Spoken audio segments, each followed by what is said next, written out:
not wet out there, at least so far today. We'll see as another storm is allegedly rolling in our way as well.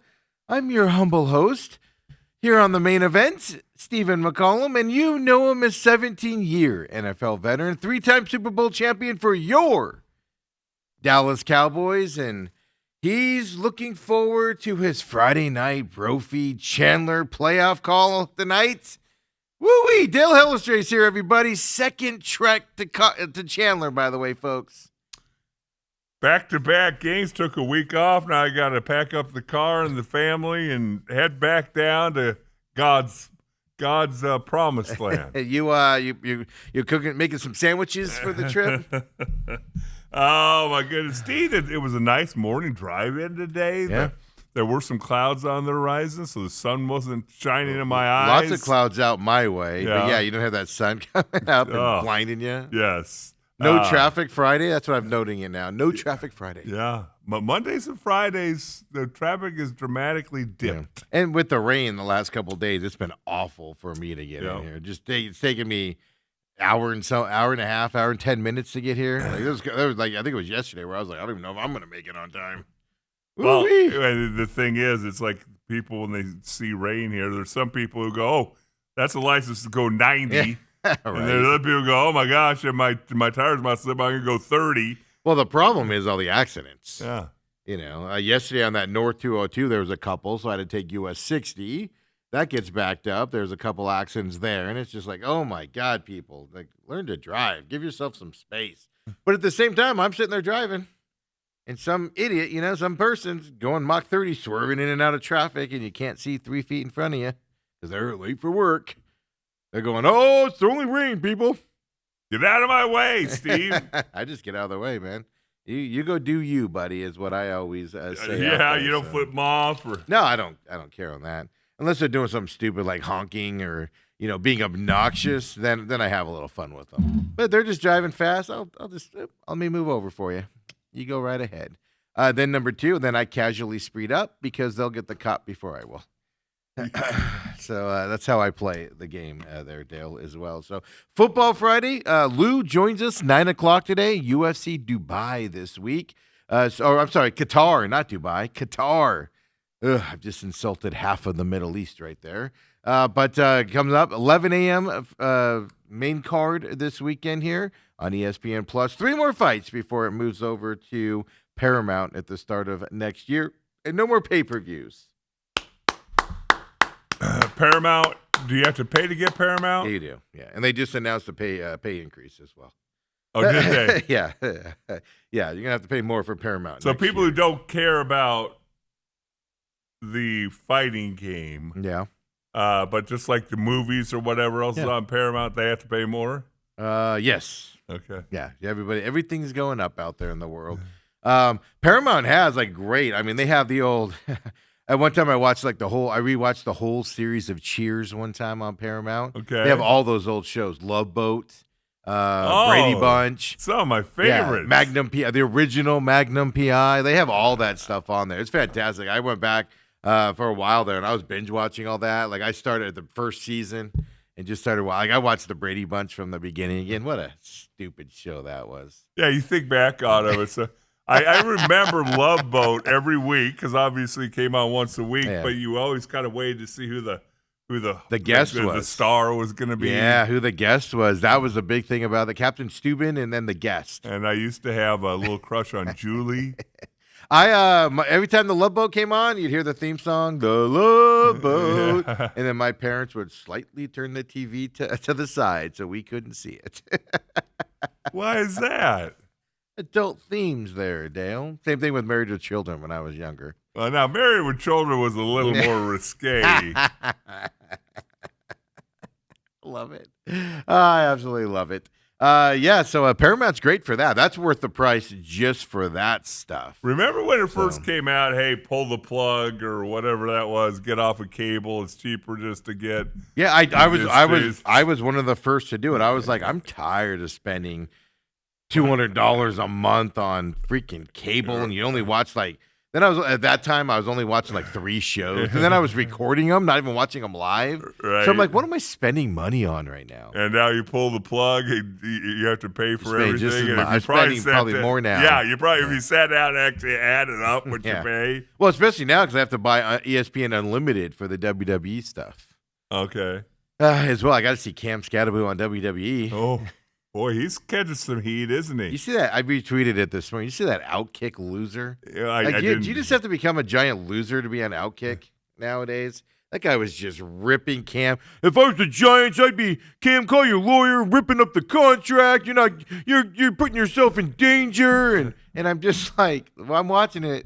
I don't know when he said it, but I saw it this morning. I'm just watching it, going, why does your life suck so badly that an injured Cam Scatterbo, like I said, people think sports people. It's the whole Kyler Murray video game thing, right? Oh, he's playing video games? Oh, my God, he should be studying. These guys don't focus on sports 24/7. Do you focus on your job 24/7? No, you don't. You need a break.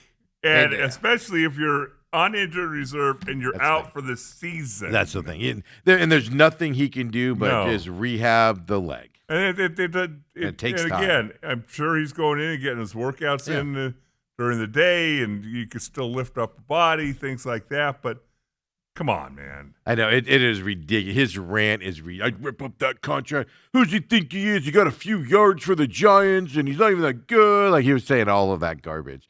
Now, I'll say this. A lot of those guys say that stuff. They're like Stephen A. They say controversial stuff.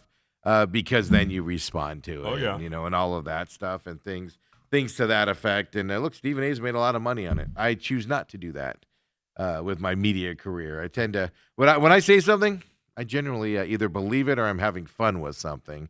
And that guy is dead serious. Like, that guy was offended by Cam Scatterbo being on Raw the other night, and it's just like, man, what's wrong with your life that you're offended that a young man's out there having a good time? It's Seriously. crazy. And here's the other side. There were other Giants players there. Like, be more upset that the Giants linemen were there and everything. They're the ones that they're playing this week. Maybe they should be practicing and studying film because they aren't very good. People lose their minds out here. So head back down to Chandler tonight. You got the Dickies ready. You got the flak jacket ready. You go to Elmer's this time, or what are you doing? I am not going to. You told me about Elmer's, right? I don't like it, but everybody at Chandler loves it. Autumn, her brother. My buddy Dante. I'll give Dante a shout out. He loves listening to you on Holmberg. Maybe. He went to Chandler. Maybe Autumn had many a date there and went to Elmer's. Huh? Well, the secret on Elmer's was, I figured it out. They had like a really cheap, I don't know if they still do, but they had a really cheap, it's right across the street from Chandler High School. Okay. They had a really cheap lunch special for high school kids. So you would go there because it was like the cheapest place to eat. So that's why they went there, and then you just fell in love with it. Because I have a couple places like that over at Dobson too, that are still there. No, they don't. You know? Yeah? No, what do you mean they don't? Dobson, we had to go a little bit farther. You want to know why? We had cars. So we could drive a little bit to get to our places. I'll say this about Dawson. It's a great campus. It's changed a lot since from the outside. I mean, great athletic facilities. Yeah. Just can't get any players there. No, well, no. It started with the Steve. No, it started long before me. Toby Wright set that standard. I got my first NFL player. Yeah, and you're only one, Tiger. Settle down. Coach Fultz. I just remembered his name. It's not Clark. It's Coach Fultz was the one that I'm always trying to reference. What? And I throw all the shade on Clark. See, it just came to me. It comes to me every once in a while. Word to the wise. Coach Don't Fultz. ever get on the wrong side of Steve McCollum. Especially when I was younger. Because he will hold on to that for 30 years. Yeah, oh, absolutely. More than 30 years. More than 30 years. Come on. It was 30 years ago you were at. No, I'm just saying. I'm holding on to it forever. I hold on to things like I play the long game in life. You're still mad at your mom and dad for something they did when you were in diapers. Absolutely. They didn't give me that bike that one Christmas that I wanted. Wow. You know what? And I'm choosing their nursing home when they get old enough and need to go into that. Wow. And so just remember that, mom and pops. Just remember that. All because of that bike. Oh, whatever. You hold on to stuff too. Everybody does. It's fine. I joke about it now because there's nothing I can do about it. I bet you didn't tell Toby Wright to get off that piece of grass. Toby Wright was way before. Yeah, exactly. Exactly. Think you told John Holmberg? Oh, Holmberg wasn't good enough to be in the sports side of things. Wow. Holmberg was the kid that changed in the bathroom stalls for PE or something. Probably, if I had to guess. They're all way before me. It's way before me. We had a couple really good football players. And I'm totally drawing a blank on him right now. He went on to be a running back at SC. You know, got a cup of coffee there. I mean, he was there under who's the Hall of Fame coach there that coached for the Rams too? John Robinson there. Got injured and just didn't do a lot there. He was a spectacular running back when I was there. But other than that, yeah, no, it's not a lot. Not a lot. Coach Fultz didn't get that kid up to the pros. Wow. So you're going to Chandler, huh?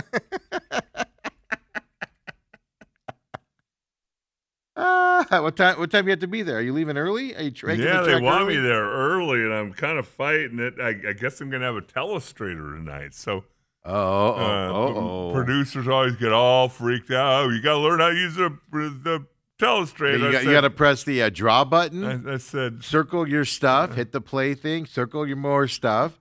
And then if you mess up, you just hit the delete button and redo it.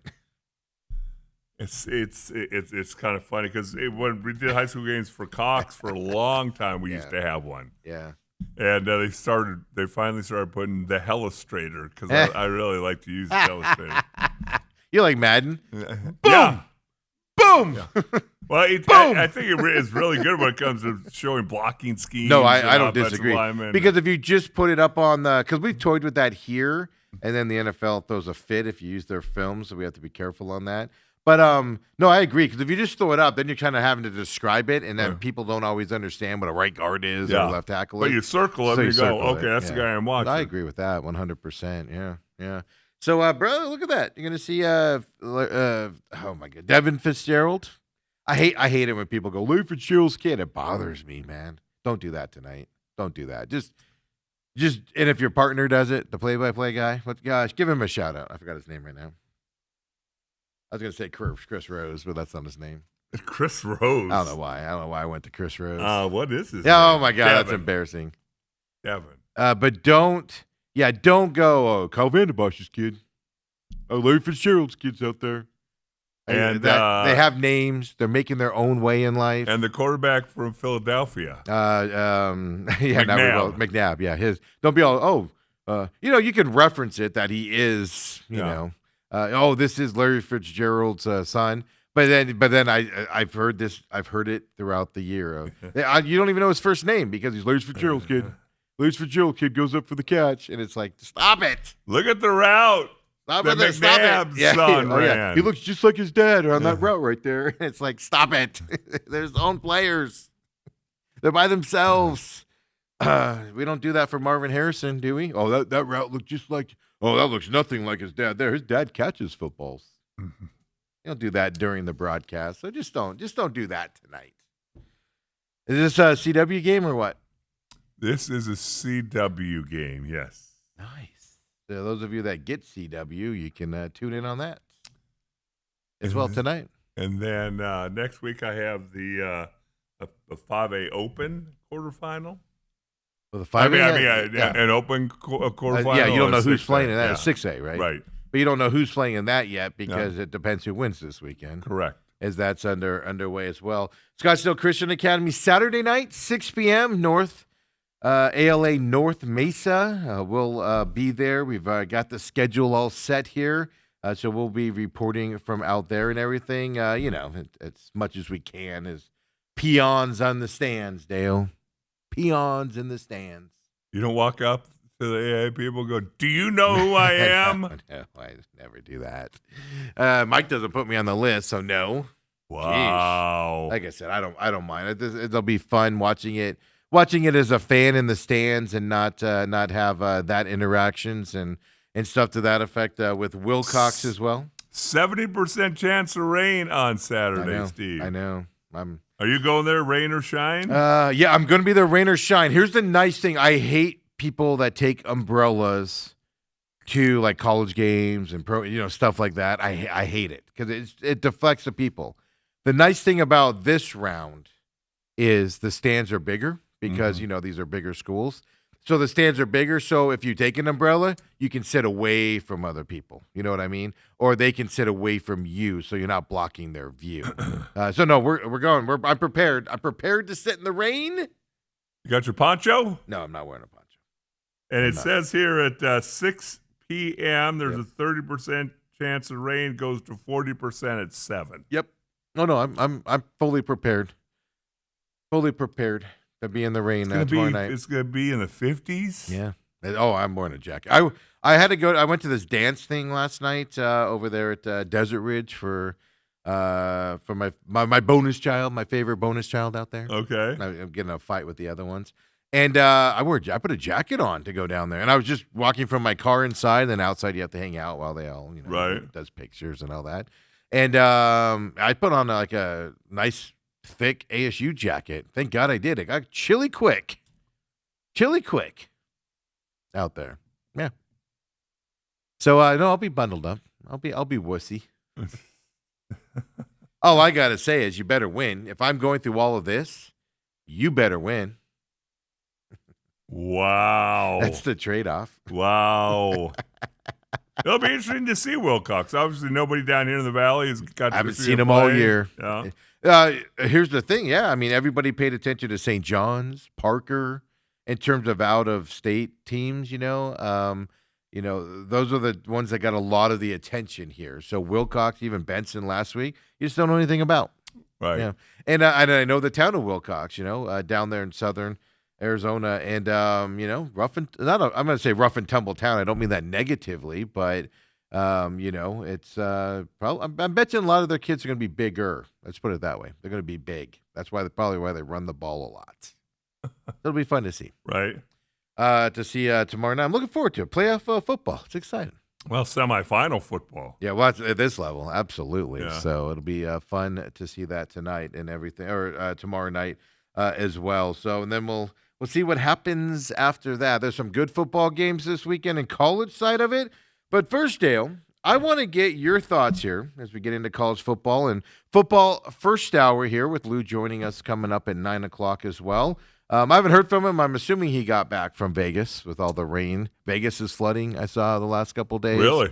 Not away from the Strip, not on the Strip. But, yeah, I mean, they got more rain than we've gotten, from what I understand, from family members posting up there that I see and everything. But I played this clip yesterday. So those of you that watched the show yesterday, first of all, Braxton, thank you very much. I wasn't fishing for a compliment, but I do appreciate it. He goes, "You always kill the solo parts of the show, Steven. Not that Dale listens." Do the ratings go up when I leave on Thursday? You know what? When Lou's on, they shoot up exponentially. When it's just me like yesterday, it's a big enough blip to be noticeable. Just saying. I'm not going to say they go up huge. I'm saying big enough blip that's noticeable. Shows up. I did not check the Robat numbers yesterday. Okay. Just so you know, I'm not egotistic. I'm not that guy. There's please. a lot of people that first thing they do when they get off air is, "Who was on? Who was on?" I do not do that. I do not do that at all. You're always sliding me notes when you leave, Dale. Braxton, of course, texted us 623-252-6670, 650 yesterday evening. So like I said, whenever you're watching, shoot us a text and your thoughts on the show and all of that stuff. I was just commenting how, I did solo shows for 3 years roughly on the radio. I had Izzy Izzy from time to time and stuff to that effect. But, and so when I have to do them now, it's like literally a different mindset and everything. So it's kind of fun to get back into that mindset and just do a show by yourself. It's kind of fun. Dale, get out of here. I'm gonna do today. I by was saying, myself, maybe too. you just give me more days off. You take enough of them. I haven't had a day off, and I know. Well, because of overseeding. No, overseeded. The course open, but it's car path only. Yeah, especially with all this rain, I Yeah. imagine, right? Yeah. They're not letting you trench on that No, course thank with you. this and everything. But in all seriousness, oh, by the way, we need to talk today about next week's schedule. Next week's Thanksgiving. Yeah. Obviously, Thursday and Friday will be off. Oh, really? Because you say you don't celebrate Thanksgiving. Well, you want to do a show Thursday? Absolutely not. I'll do one. Well, you can do that solo. You're the show. family. My mom just had her shoulder completely reconstructed, like new shoulder and Yeah. everything. So why don't you have her over to Like a your week place? ago or so, and I don't think anybody's doing anything. Why don't you I go to don't know. Cracker Barrel and get one of their? I'm going to. That's probably what I'm going to do. I don't even know if I have the kids on Thanksgiving or not. Wow. Well, you better get your act together. You just literally you call Cracker Barrel like the day before and put your order in, unless it's a big one. So if I need more, but that's what I'm doing this weekend. I'm planning on all that stuff. You're not going to baste your own turkey. No. I would. Here's the problem with that. If it's just me, I'm not eating all that. So it's all going to go to waste. So I'm not going to go through all that and waste all that food. Why don't you just have a big hootenanny and invite everybody over? Like who? Your kids, your exes, your exes' exes, That ain't ever and happening. your mom and dad, your sister. Dale, you broke up with them. You get divorced from them for a reason, not to hang out with them. Autumn, her kids. I never understood that. We got divorced, but we're best friends now. Get out of here. That's the stupidest thing I've ever heard of. I cannot speak on that. I got rid of you because I don't want you around. If I wanted you around, I would have kept you. How about Autumn? Autumn's family, her kids. I don't know what she's done. She just goes to her brothers and stuff like that and everything. And there's a lot of okay. So here's my problem. I'll just delve on this. Here's a little insight on Steven. I buy myself a lot during the day, a lot. So I get in these moods of just quietness and everything, and then then I get around big families and stuff to that, and it's just the energy. I can't handle it. You just can't handle it. It's loud, a lot of energy.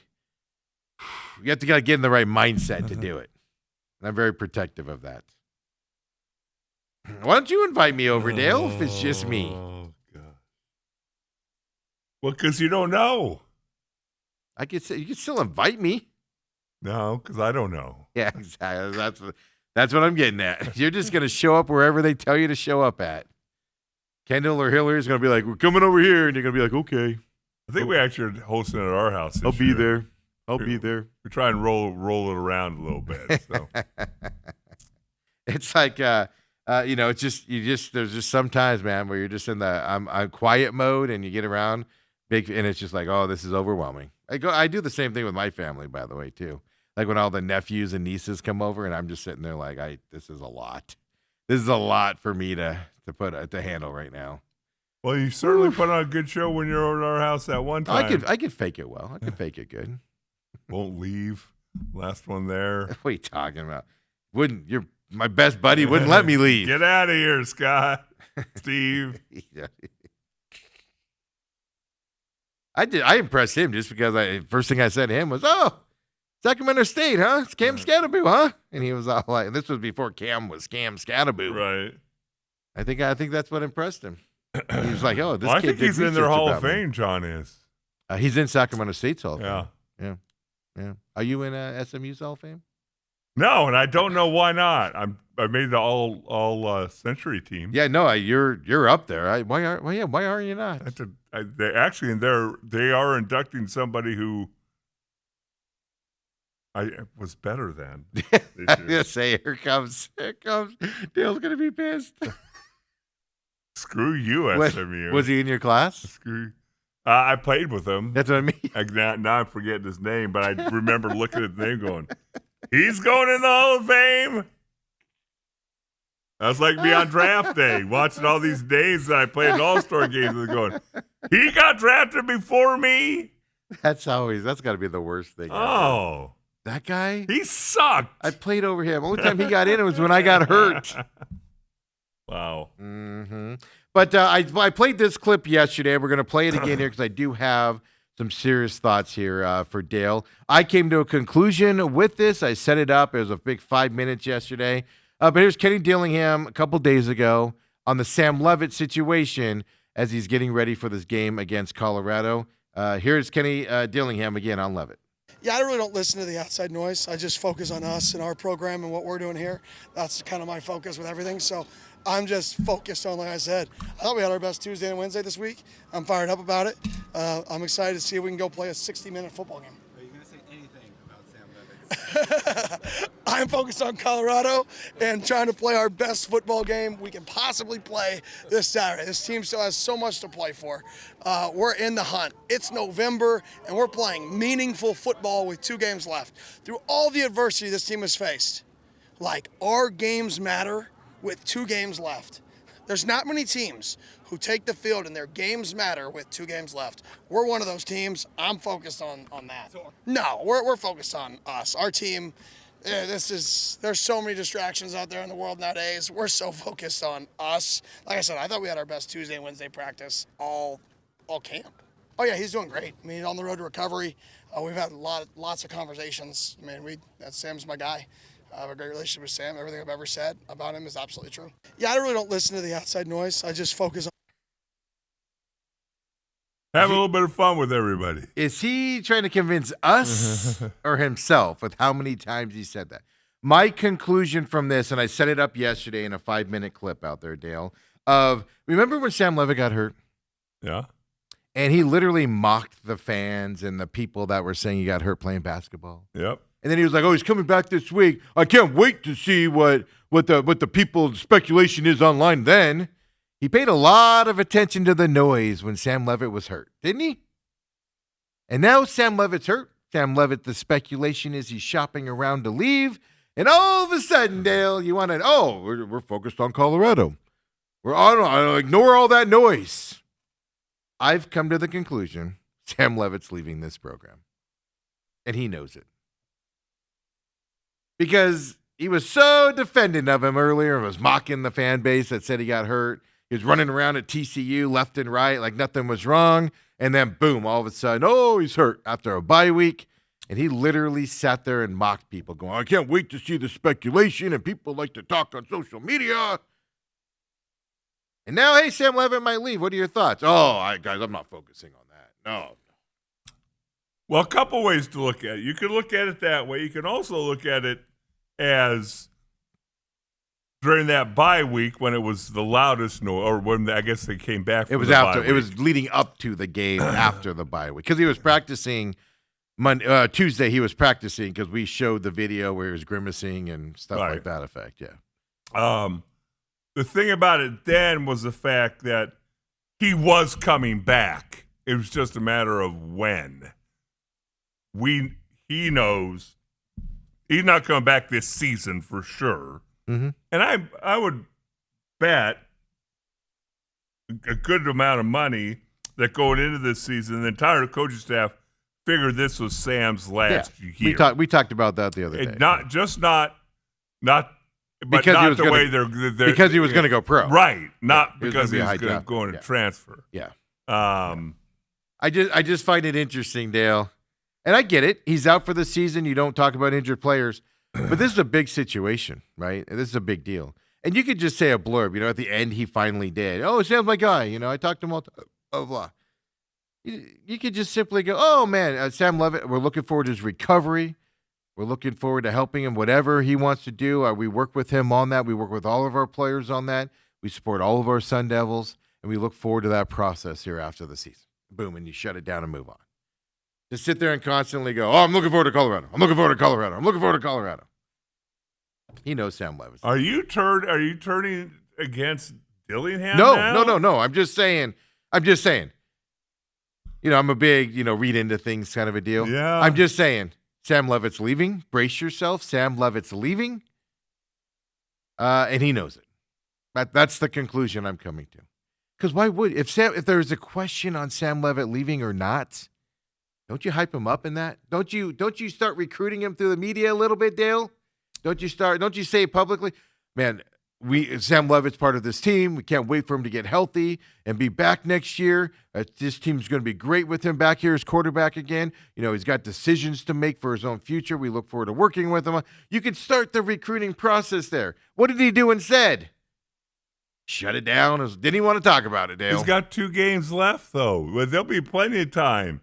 After the Arizona game, when the He's Wildcats, shopping around now because the reports. When the Wildcats spank the Sun Devils, they'll be able to talk about Sam Levitt when they get ready for the Sun Bowl. It'll be too late by then.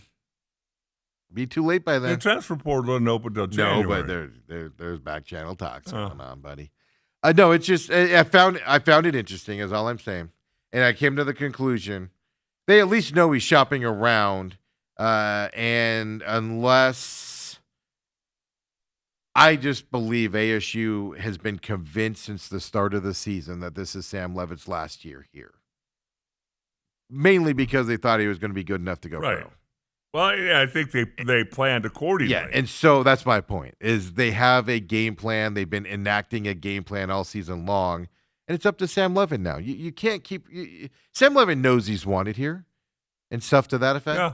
But to change that and not actively – not just say the nice things about him in 3 seconds. It's not going to affect your Colorado game plan if you say something nice about Sam Levitt for 4 seconds. How about, have you ever thought of this?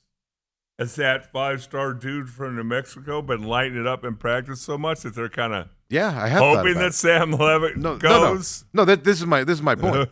That's why that's the conclusion I'd come to, and then I saw that the other day of. I don't want to say it. They don't want Sam Levitt back, because if Sam Levitt says he's coming back, that oh geez, oh darn, Sam Levitt's coming back. Now we got hard decisions to make. Oh gee, right? But that's my point. Is all along they're prepared. They were prepared for him to leave. They're prepared for him to leave now, and all of a sudden, we can't talk about Sam Levitt in a press conference the other day. And we're only looking forward to Colorado. All right. Sam Levitt's on his way out. That's all. That's the only conclusion I came to. I was just curious if you had the same conclusion. Can you imagine that? Sam decides, hey, I want to come back. Let's negotiate. And they go, well, you got this younger guy. Well, no, you don't even say that. You just go, we just can't come up with that money, Sam. You've already given that money to somebody else. This is the best we can do. Your deal is the best we can do. Those conversations happen all the time with people, Tennessee just did that with Nico, who went to UCLA, where that guy wanted more money, and they were like, no. And then he had a transfer, and they were like, we're done with you. Get out of here. So, it's just fascinating in today's college football world. And I'm not knocking Dillingham or anybody to that effect. I'm just noticing things are changed. Conversations are changed. They're backing away from recruiting Sam Levitt like they would do if he was coming back, or they thought they had a chance for him to come back, or even to the point of they want him to come back. And I don't mean that negative. I want to be clear on that. I don't mean that negatively. It's just that I believe they've been planning to be without him after this year regardless. That I believe. And Cam Dreyer, for instance, you mean to tell me that he wasn't told, hey, you just blew out your knee in your championship game, come in here, get healthy, be under the system for the first year. Sam Levitt leaves, and you're going to get a good opportunity to start here.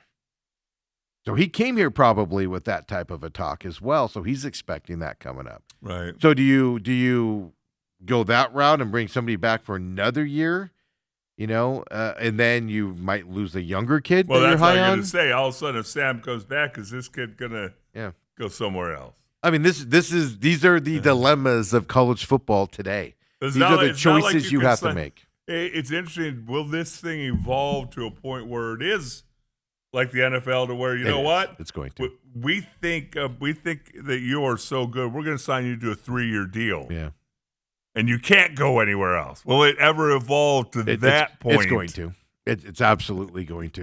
And hey, we're not sure about you. Here's a 1-year, make it good deal. It's going to get to that point of, if you had nobody, if you weren't making plans for it, and this was a surprise that Sam Levitt would leave, I guarantee you he would have had a different tone in that conversation the other day. Yes. He would have been all about Sam Levitt coming back. Oh my God, we want him back, and we're looking forward to get him healthy so he can come back and play again. So it's just the way college football's changing. It's just these are the small things that you notice in the conversations and things to that effect. So I just find it fascinating. So I just want to get your thoughts on that as well out there. So let's get into our college football picks for the week here. Of course, Lou's coming up at 9 o'clock as well.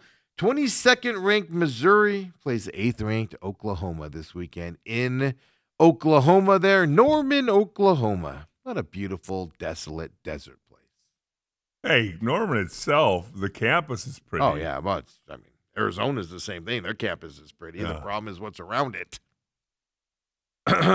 Oklahoma's winning this game. I'm not sold on Oklahoma and their offense. Missouri's defense could throw some wrinkles into Oklahoma here. I do believe that is the case, but I do think the offense of Oklahoma is going to do enough to get this win. I think this game might be closer than you think it's going to be. It's an early start here as well for us.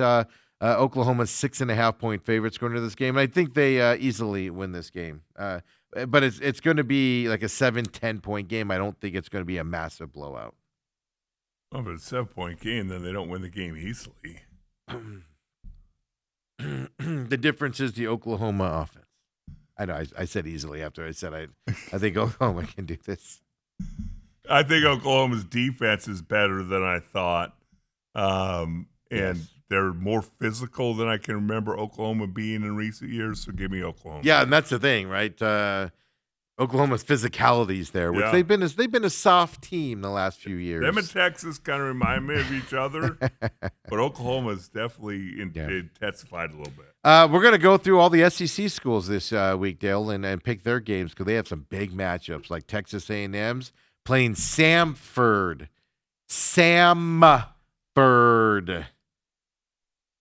I'm being sarcastic. We're not picking garbage as this is the time in the schedule. SEC, we played such a hard schedule. We got to play all these bad teams. Stanford, Citadel, Eastern Kentucky. Come on, Steve. Stupidest It's league been a on the- gauntlet. Stupid garbage league Meat on grinder. on the planet here as well. Baylor goes to Arizona this weekend. Baylor, I mean, it's just how good of a city is Waco? More controversy out of Waco. The athletic directors being forced to step down. It was the president of the College Football Playoff Committee, had to step down from that. And it's just scandal after scandal after scandal coming out of Waco, Texas. It just, will this school ever get their act together in their athletic side of things is the big question here. But, of course, Baylor goes down to Arizona this weekend. Baylor can put up a lot of points. Arizona's offense can put up a lot of points as well. I'm going to go out on a limb here. Because it's at home, I'm picking Arizona this weekend to win this game against Baylor. But this is going to be an interesting game based off of the lack of defense by both of these teams. Well, Arizona might have the best quarterback in their history. Fafita. His numbers are up there and surpassing whatever good quarterbacks that. Not Nick Folk. That's the kicker. Nick Nick Foles, Foles. yeah. One of them. Yeah. Willie Tuatama.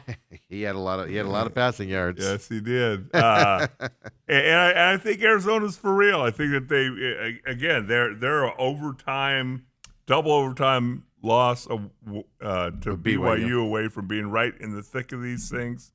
I think they find a way. I think that they'll be set up for the showdown the following week. Territorial Cup coming up here, 6 p.m., a week from Saturday. Coming up here, the Baylor and Arizona. Like I said, Arizona's better than the worst teams in the Big 12. They can beat them. Baylor's probably as close to equal to them as you can get. That's why I consider this kind of a toss-up. But I agree with you. And it's 11 a.m. kickoff down there in Tucson, so the crowd won't be there. It'll be quiet. It'll be a nice, comfortable feeling there for Arizona kicking off. Down there as well. Do we want to do Charlotte, Georgia this weekend? Charlotte and Georgia playing each other? Boy, Charlotte, they are on a roll, aren't they? What about Eastern Illinois and Alabama this weekend, Dale? Should we pick that one? Wow. Boy, the SEC coming down to the end of this year, and they're just stacking opponents beyond belief here coming up and everything. Next up, we got 15th ranked USC, surprising people here in the Big Ten this year against 7th ranked Oregon. Now, this is up in Eugene. Weather's going to be wet, probably, because it's Oregon. It's going to be cold. It's going to be wet. It's going to be a lot of weirdos in the stands. You got to separate your plates and, all that stuff. It's just, anyway, I digress. Oregon's another story.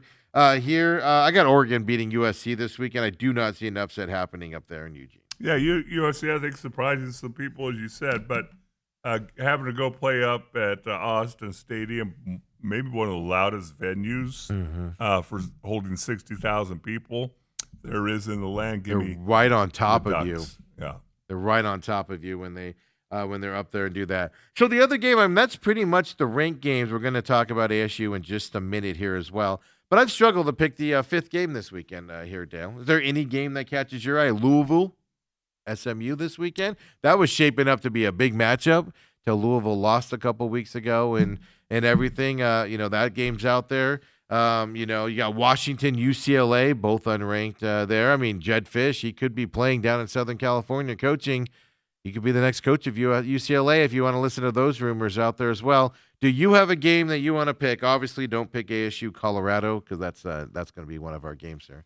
Do you have one that you're looking at this weekend that catches your eye? Because otherwise, there's just not with the SEC schedule. It's really a soft week, isn't it? It is all the way around. Old Dominion, Georgia Southern. How about that one? Yeah, I was just curious if you had anything that was catching your eye. I mean, Tennessee, Florida's a rival. Duke, North Carolina. Bill Belichick. Oh no. If you saw the show yesterday. Hey, you blew a lot of running backs. Shouldn't one guy get the ball so he gets confidence? Oh no. I agree. What about this is an interesting one to me here. BYU, Cincinnati. It's that's the one that I was leaning towards also because that one directly affects ASU if they win. So you're cheering for Cincinnati? Cincinnati needs to win this game because BYU needs to lose one of their next two games. And they aren't losing to UCF next week, most likely. Okay. So let's pick that one. Cincy, BYU this weekend. Well, it's at Cincinnati. We saw Arizona go up there and pull off the upset last week. BYU's better than Cincinnati. And BYU's only favored by 2.5 points. Yeah. BYU has struggled on the road. Not that they haven't won. Right. Games are closer on the road than they are up there in Provo, a la the Arizona game earlier this year as well. So, absolutely. Are you going to pick the upset here so ASU stays alive? Because I can tell you this. ASU's got slim pickings to get back into the Big 12 game. But if BYU does not lose this weekend, it ain't happening. Just for giggles, I'll go ahead and take Cincinnati. Why do you do that to me? You know what? Then I'm going to pick BYU. I'm going to be different than you because I was going to pick Cincy also just because I want to see chaos happen. Right. I want to see chaos. I want to see a 5-team tie going into whether the Big ASU 12 makes game. it or not, I love to see chaos. Yeah, I know. But I will go BYU this weekend then just to be different from you here. Cincy does have a really good chance of winning this game against BYU this weekend. So don't sleep on that at all. And that's going to change things. But ASU has to win out to have any chance at anything. And if BYU, like I said, if BYU wins this weekend, I mean, the coffin will be shut. It just won't be nailed shut yet. That won't happen probably till next week coming up from that perspective as well. And that's an early game too. No, it's late. Well, how late? 5 p.m., right? Yeah, okay. But late to me is 7. So, but you could be watching that while watching Arizona State play at Colorado this weekend. 25th ranked Arizona State there against Colorado. Colorado's played better last week. They lost to West Virginia badly. They lost to Utah and got killed. They were struggling for a while there. They kind of shored things up a little. A lot of admiration, if you've been watching any of their press conferences, between Dion and Kenny Dillingham. They got hired at the same year. A lot of hype went to Colorado's way in this game. I am not 100% sure because this is a late game in Colorado and Boulder, right at the base of the mountains. At a minimum, it's going to be cold. Then you could get some snow flurries out of nowhere, that type of stuff happening with the weather we're having here on the West Coast. Worries me a little bit, especially with ASU's run game here. However, ASU's defense can be porous at times, but they do shut you down at the end. And they'll do this against Colorado this weekend as well. Arizona State's going to go up there. Can the offense do enough to overwhelm Colorado and take control of this football game? We don't see comfortable wins by ASU these last couple of years. They've all been close nail biters at the end, and close games for the most part with ASU lately and stuff to that effect. ASU's going up there, Dale, and ASU's going to win this game comfortably. They will have a lead. We won't have to be biting our nails with 3 minutes to go and Colorado coming in. And trust me, folks, I'm putting a lot of faith in Brian Ward, the defensive coordinator, not to go into a soft defense and let Colorado back into the game. I don't think Colorado has the wheels to get back into the game if they're down by a couple scores here coming up there. So I got ASU winning this game and letting us win it comfortably. There is the weather forecast is very favorable for ASU. Sunny all Saturday and then getting down to maybe 40. That's cold, though. That's cold for Arizona, boys. No, I'll tell you what. Dale, I wore a jacket last night and it was 55 degrees. Steve, it's because you're walking from the car into a building. You weren't playing football. You're not, you're not built like a savage football player. Savage football player. No, they're catching a break. It's supposed to snow.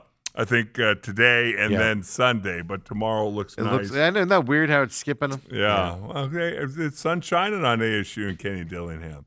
Yeah.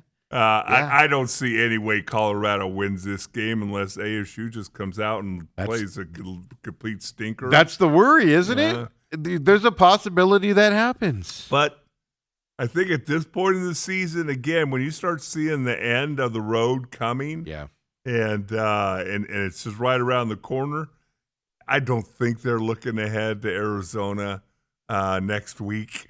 But go ahead and give me the Sun. That's issue number 2, right? Yeah. Are you kind of going, ooh, we got Arizona coming out?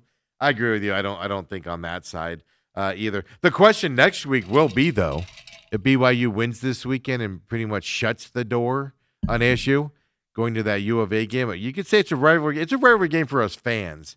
How many of those players have grown up with that rivalry, right? And, oh, my God, Arizona there.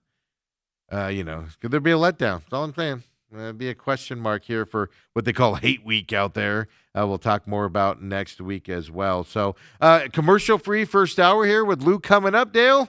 Can you make it? Can you make it through? Well, it looks like it's going to have to be that way. Well, I can give you a break if you want, old man.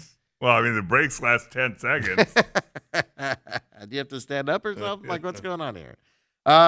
Here's my question on I said all along that the Cardinals have probably 2-3 wins left on their schedule. And one of them was the Houston Texans in Houston.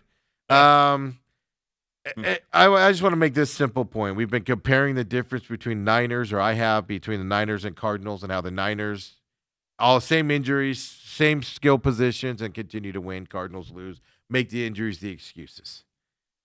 Jonathan Gannon, every week we chronicle here, we don't need to make any changes. We're good. We just need to work harder. I need to work harder. I need to work harder.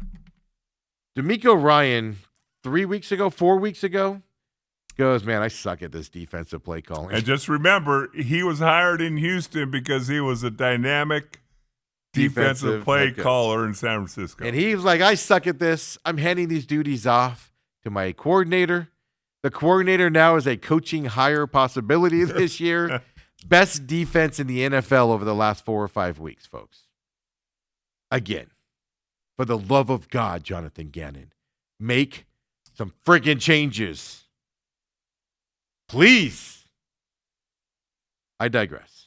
I don't know if the Cardinals can beat the Texans coming up right now in Houston. Not the way that they rushed the damn quarterback. Josh Allen took a beating last night.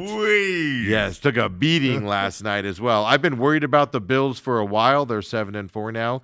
That was last night's game out there as well. But Paris Johnson, they went to his locker. Paris Johnson said something the other day. I saved it for today, being Football Friday. Just listen to what Paris Johnson says about Jacoby Brissett. Now, to set this up, earlier in the week, Jacoby Brissett, he had no sacks last week. And he gave all the credit to the offensive line, is what he did. Well, Paris Johnson responds to that a little bit this week at his locker. Here's what Paris Johnson said about Jacoby Brissett. Yeah, I mean, that's awesome. I think it's awesome that, all 5 guys in the line were able to fight. But, Jacoby, he makes it easier. He makes it easier to fight. He's making those plays. He's staying in the pocket. So, as much as that's a credit to us, truly, when you watch the tape, I think it's a credit to him, his resiliency. And despite what the score was, I think it shows that the fight attitude that, we want to keep starting to build on week after week after week, not trying to look at the scoreboard to determine our reaction or our emotions every time we take the field, Yeah, that's awesome. Your thoughts there, Dale, before I give mine. It's just kind of interesting that the only thing that really jumps out of that, I think, is kind of a boring soundbite, but other than the fact that Jacoby Brissett makes it easy to fight. Yeah. That's kind the of key to get out of it that. makes your ears kind of perk up a little bit and go, huh. Yeah. He's saying what every lineman should say about whatever quarterback's playing for him. Right. Like the Browns lineman should be saying that about Shedeur Sanders, even though they have very little confidence that he's going to do anything good this weekend. That's what you say.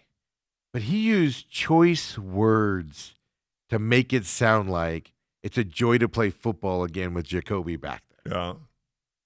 Shots at Kyler?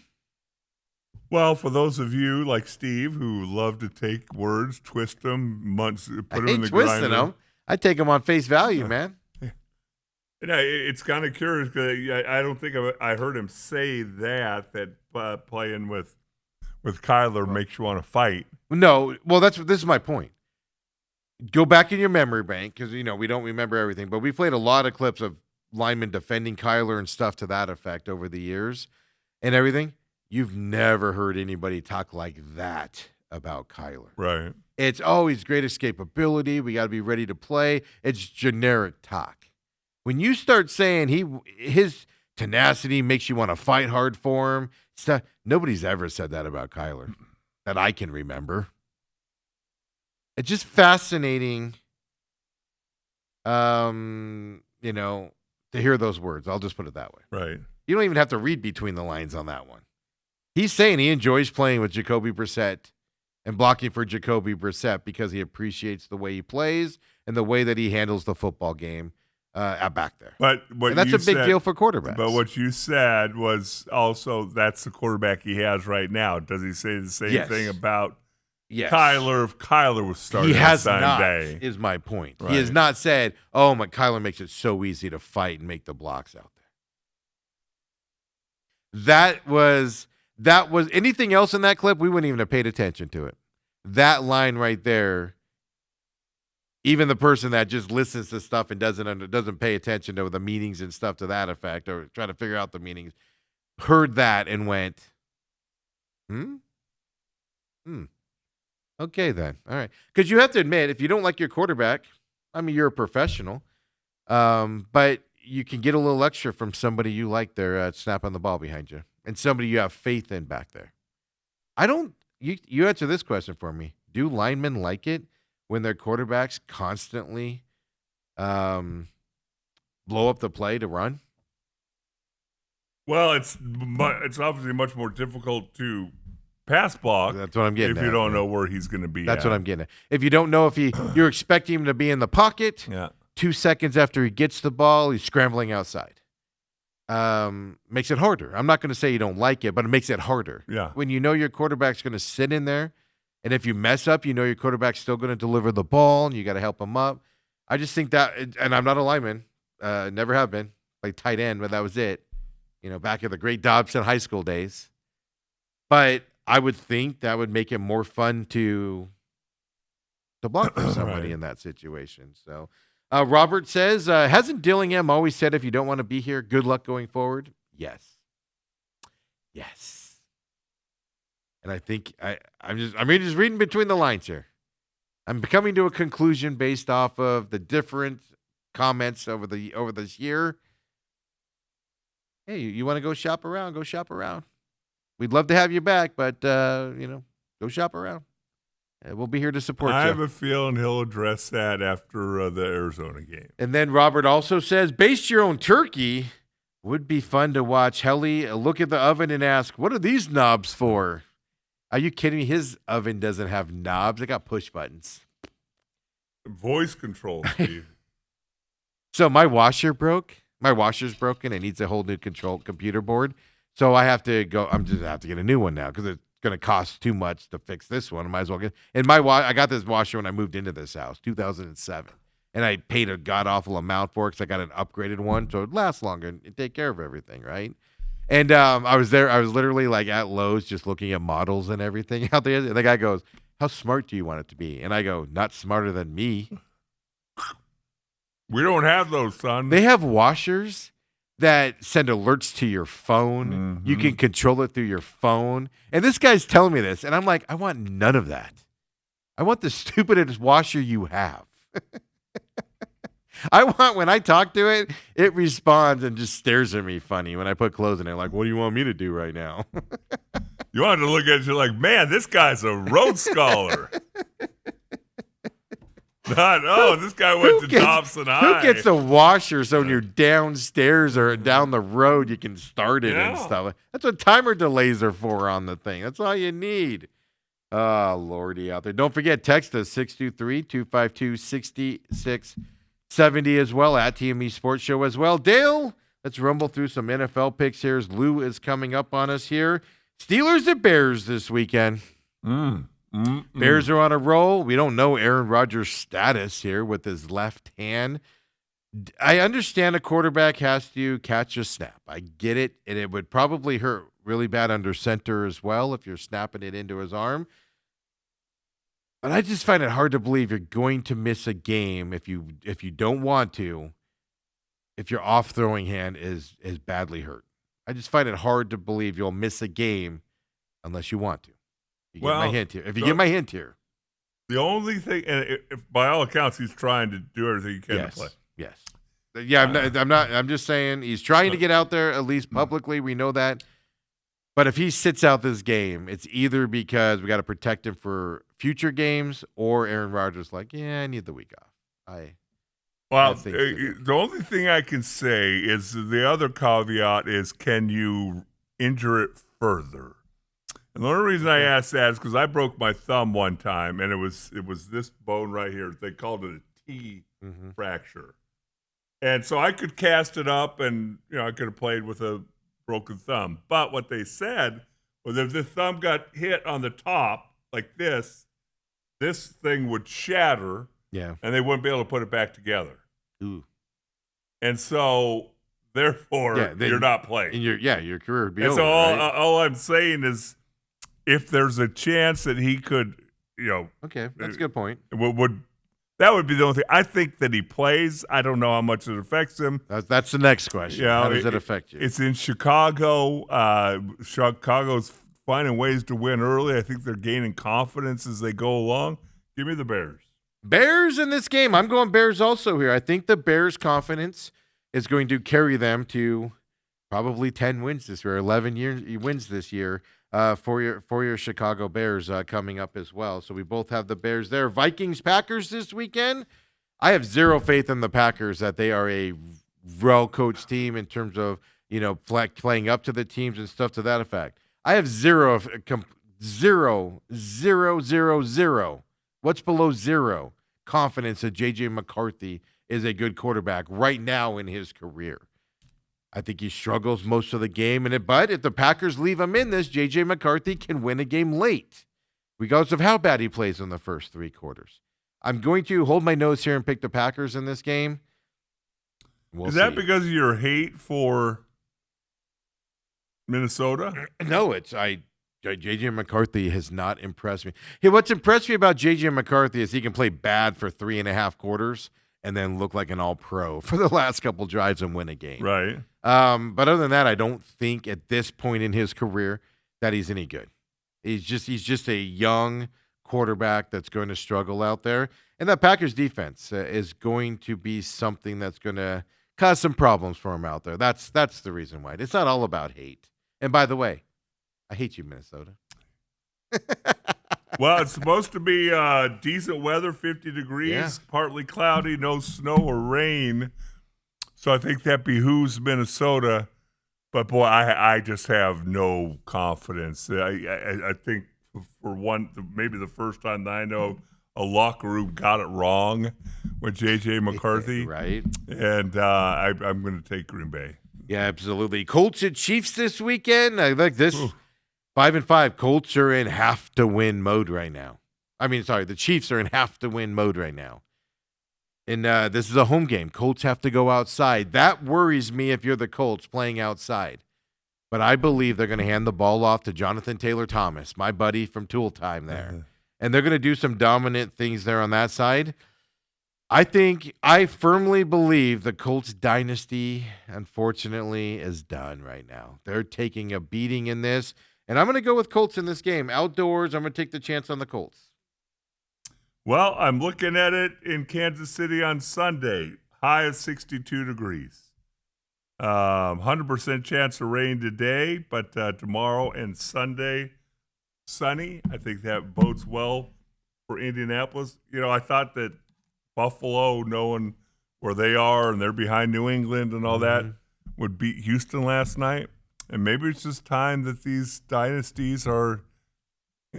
So go ahead and give me Indianapolis. Indianapolis in this game here as well. So we got 3 more games to pick, but we're going to take our break here.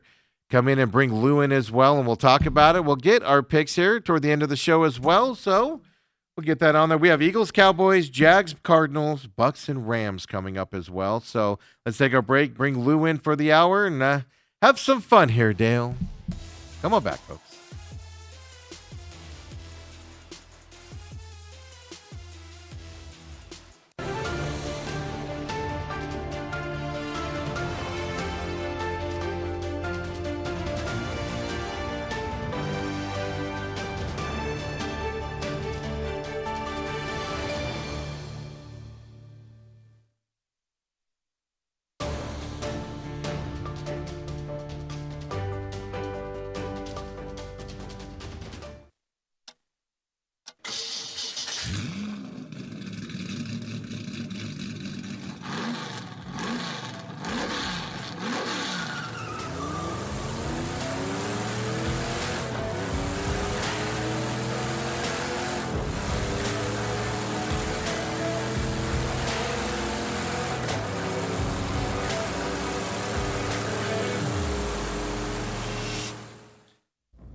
And we're back here, Jeez second hour. Louise. Main event, of course.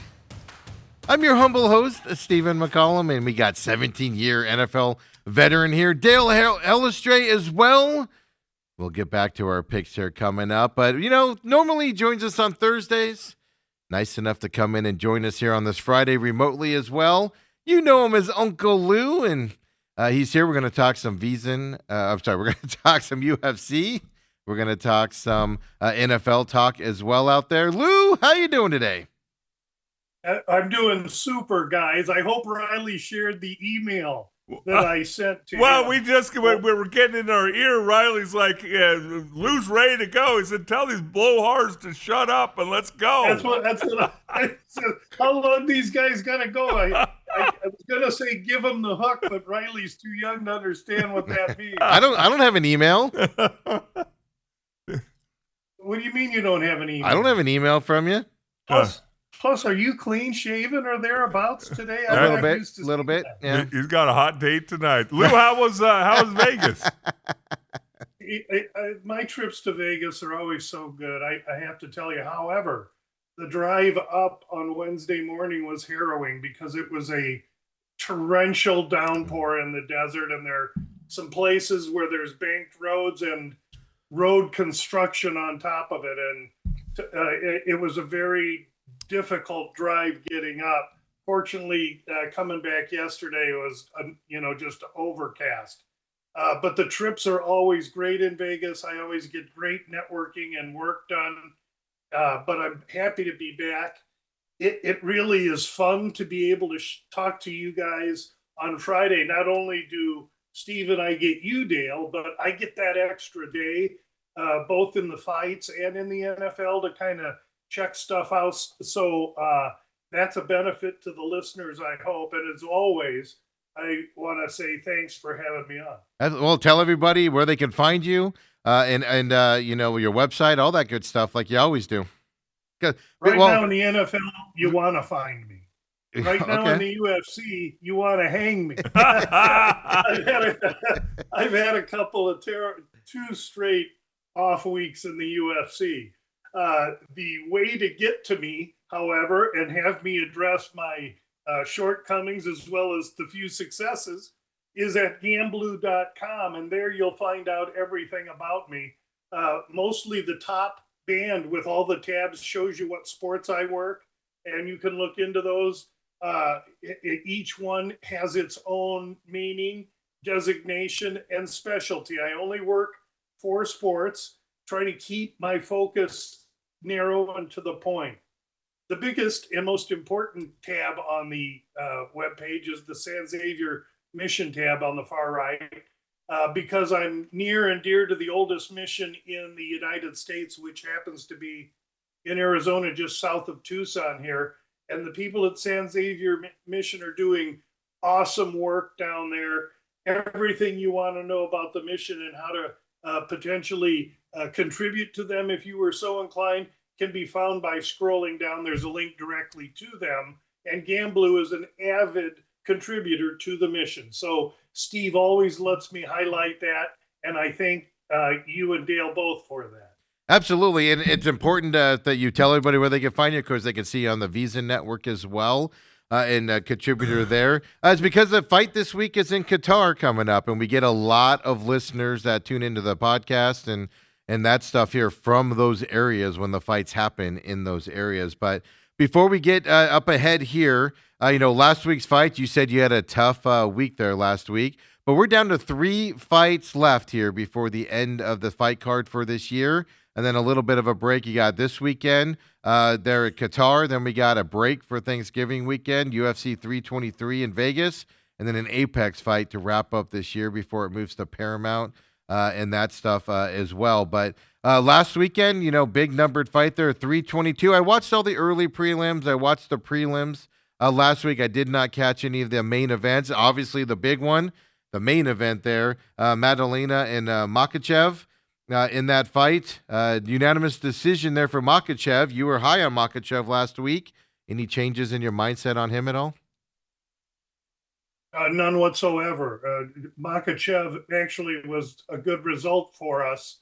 It was a couple of the others and I'm looking at results now so I can remember what I did last week. As you all know, I struggle with that. Well, Zhang Weili is a big one I wanted to ask you about as well, the co-main event. So. Exactly. Zhang, I had a couple of different wagers with her, and that's as poor a read as you can have for a guy, especially that's been on the Shevchenko train for 5 years. I missed that fight. I read it wrong, and it cost me that fight cost me the weekend as far as the results for the UFC. So the lesson to be learned is. You have to always learn. As soon as you think, just like golf, hey, I'm going to go out and shoot great today, that's the worst thing you could ever. So you can't really get too high if you're having a good run, and you got to protect yourself from getting low when you can't, because I've been doing this a long time, and when you miss one like that, and it's public, and I'm telling people to consider it, it's not good, but it keeps me, just like the athlete, going back to try and improve and get better. And really, at the end of the day, I'm in it for the competition, and I make it a business practice. If I'm wild and erratic and start doubling down, I won't be around to be able to talk with Steve a year from now. So I hope I deliver the results. But when I don't, I'm transparent with them, and I try and help people understand how to navigate through it, because if you're in this game long enough, you're going to go through it. Well, I think that's part of gambling, right? Everybody goes through those types of things. There's an MMA lab fighter in this fight as well. And I just completely forgot his name there. Eric Mecanico. Thank you very much for that. I knew it started with an M there. How did he do in his fight? What were your opinions on him there? He did really, really well. He had understood that he had this opportunity. I mean, these fighters, when they show up for these fights, they're not always 100%. Rarely do two fighters. In fact, it doesn't happen when they both go in and each of them isn't dinged up somewhere. And Mecanico is a dad with he's a father of 5. And so he took a fight and flew across the world against this young killer, and he really did well. The other kid was a huge favorite, and he ended up finishing him, but it took him into the 3rd round. Mecanico showed well, was strong, and I think really put a very good showing in for himself against a world-class young fighter that will be in the top 10 very soon. Yeah, I mean, to give him credit, because I was impressed with him in that ring, in that octagon, excuse me, because he was 1,050 underdog when that fight went off there. And like you said, 3rd round, 138 into the 3rd round was when he eventually succumbed and got knocked out in that. And I don't care who you are, you're 1,050 underdog. You're expected to be out of that fight and not be contentious in it at all. And I thought he did a good job staying in there in those conditions. For him, and I think that's a tribute, right, to the MMA lab and the type of kids that they have up there. Without question, if you watched the broadcast, you were allowed to be in there and listen to John Crouch speak to the young man in between the 1st and 2nd round. That's like getting Dale they got to get a crowbar to open Dale up about locker room stuff. But when you hear it, it's gold. And so for the broadcast to put us in there that close, I thought it was great. Crouch is a dad to these kids, not a coach. Now, he'll tell you straight if you got it coming, but for the most part, he's not that guy that I needed to have as a coach, that grabs you by the face mask and is spitting in your face when they tell you what to do. He's much more a father figure, and his style is amazing. Yeah, then you were right on. I know you probably didn't bet this fight, or at least you didn't put it on Meerschaert. You were very down on Meerschaert, said he's done, he's getting ready to retire. I mean, that was, I don't care what you gave me no hopes on him to compete in this fight. Round 1 submission. I mean, it was just bad watching him in there as well on Meerschaert, in that fight. But the other one is RoboCop, right? Gregory Rodriguez gets that win, unanimous decision win by him. You talked a lot about him against Kopylov last week. There with Rodriguez, your thoughts after that fight on him?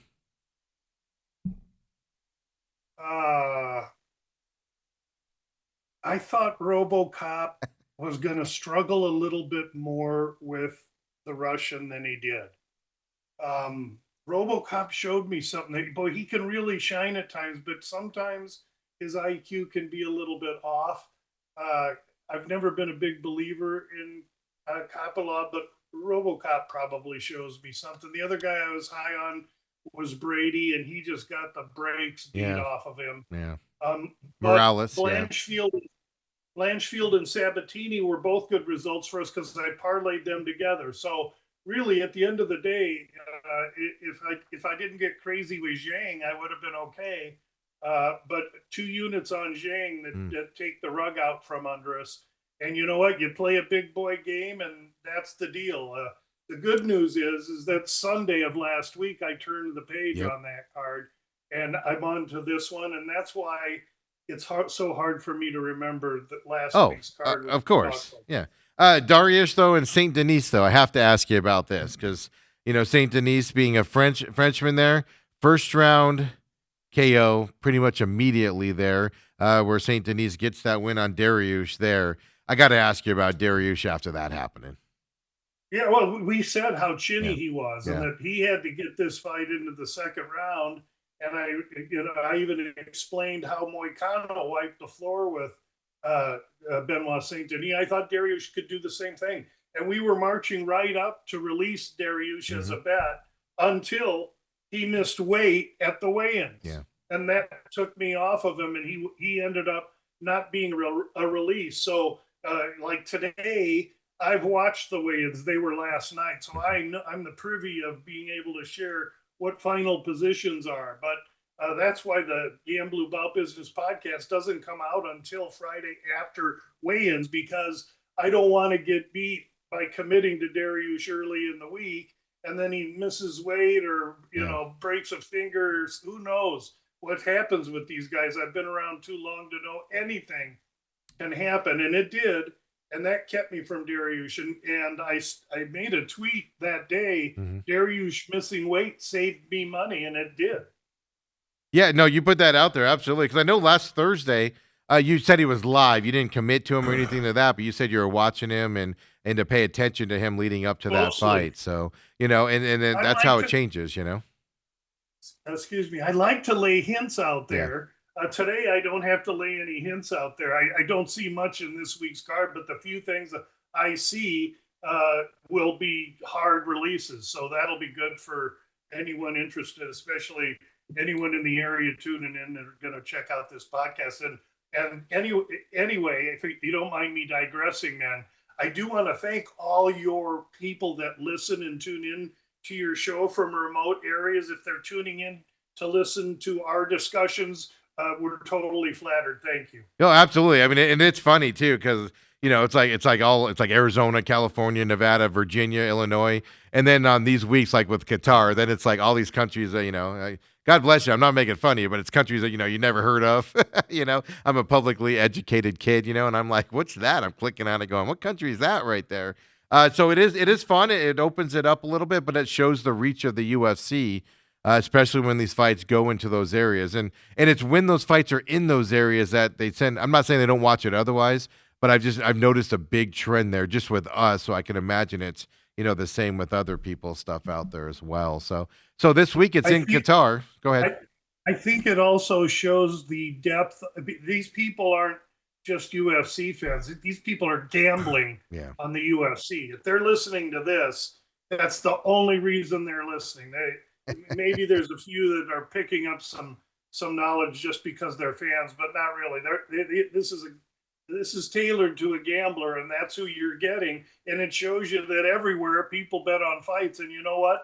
5,000 years ago, they were doing the same thing. Well, now, Lewis, I'm going to object to that because I think that I'm the eye candy here on Fridays. They're tuning in to see me.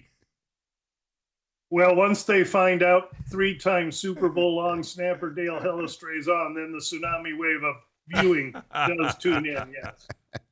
He's the only one that makes us put his credentials down on Lou. You and I'm me the were only one just that like has credentials. Hey, if I had those credentials, I'd be wearing them right on my finger. Oh my God! That every time I walked in here, those rings would be on my finger while I was on air. I'd be like this on air with 3 Super Bowl rings sitting right there, and all of that. But I'd be locked up like his are.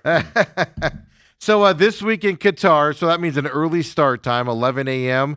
our time here for the main card here. That makes it 7:15 or so a.m. For the prelims here coming up this weekend. I'm just going to leave it to you. There's no other way for me to put this.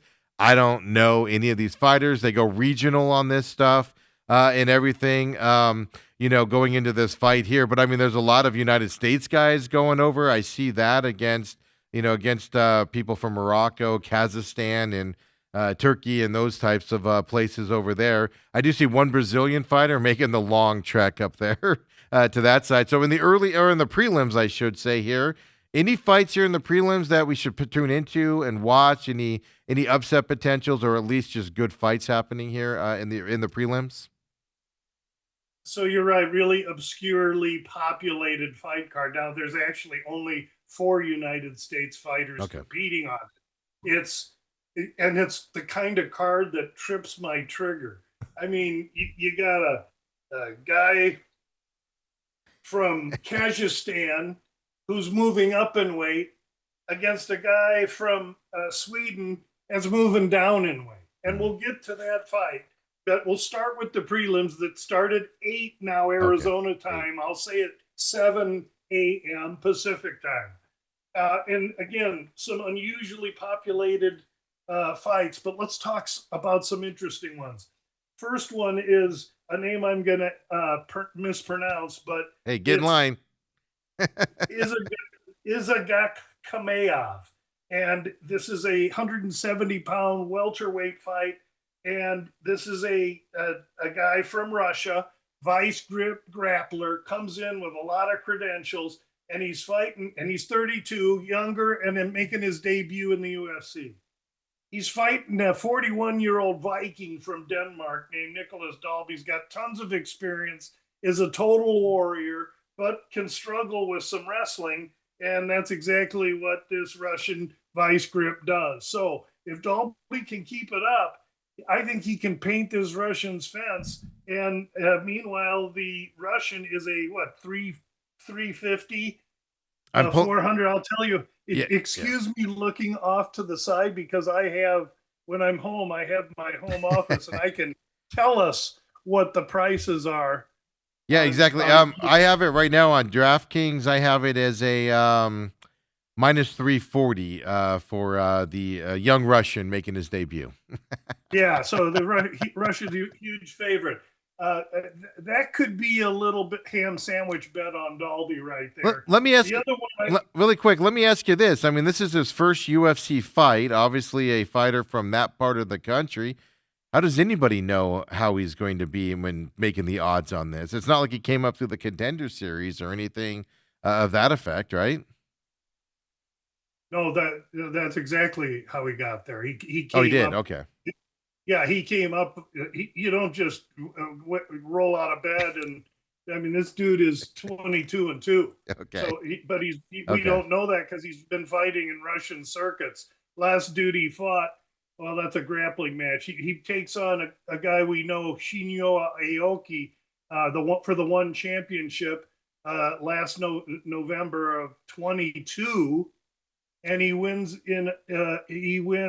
And so now he comes back and grapples in 2025, and out of nowhere, being that inactive, just poof. Now he's going to get this Nicholas Dalby, and he comes this huge favorite. Okay. It's an intriguing fight, but he's going to have to prove it to me because I know what I'm going to get in Dalby, and that's a guy that's just proud as he can be and wants to stay in the UFC. So I love the price on Dalby, but don't, get mad at me if this Russian goes out like Jack Lambert, tackles Dalby, takes him down, and just smears him into the canvas, because that's what everyone thinks is going to happen. All right, perfect. I didn't mean to interrupt you. The next fight you were going to talk about? Well, you got me all fired up over this one. I know. I apologize. So, are two guys that really don't belong. And it's middleweight. Loader against Nardiev. Boy, each of these guys are on the cusp of the UFC, but I favor Nardiev here. He's a slight favorite in the fight. Loader is just a young man that I think is neither of these guys are world beaters, but I think Nardiev wins this fight. Okay. And he's a minus 148 favorite, just so everybody knows right now. Okay. Yeah. Next fight we'll talk about is the name we're going to recognize, and it's Topuria, the champion's brother. Ilya Topuria is the champion at 155 pounds. This is a fight at 145, and his brother, 135 bantamweight. His brother Alex Topuria is in the fight. Now in this fight, he's fighting this Almakhan, who's really good, and Almakhan actually opened. Topuria opens a 200 favorite in this fight. And now, depending where you shop, and I have Jets in my area, so if it gets loud, excuse me.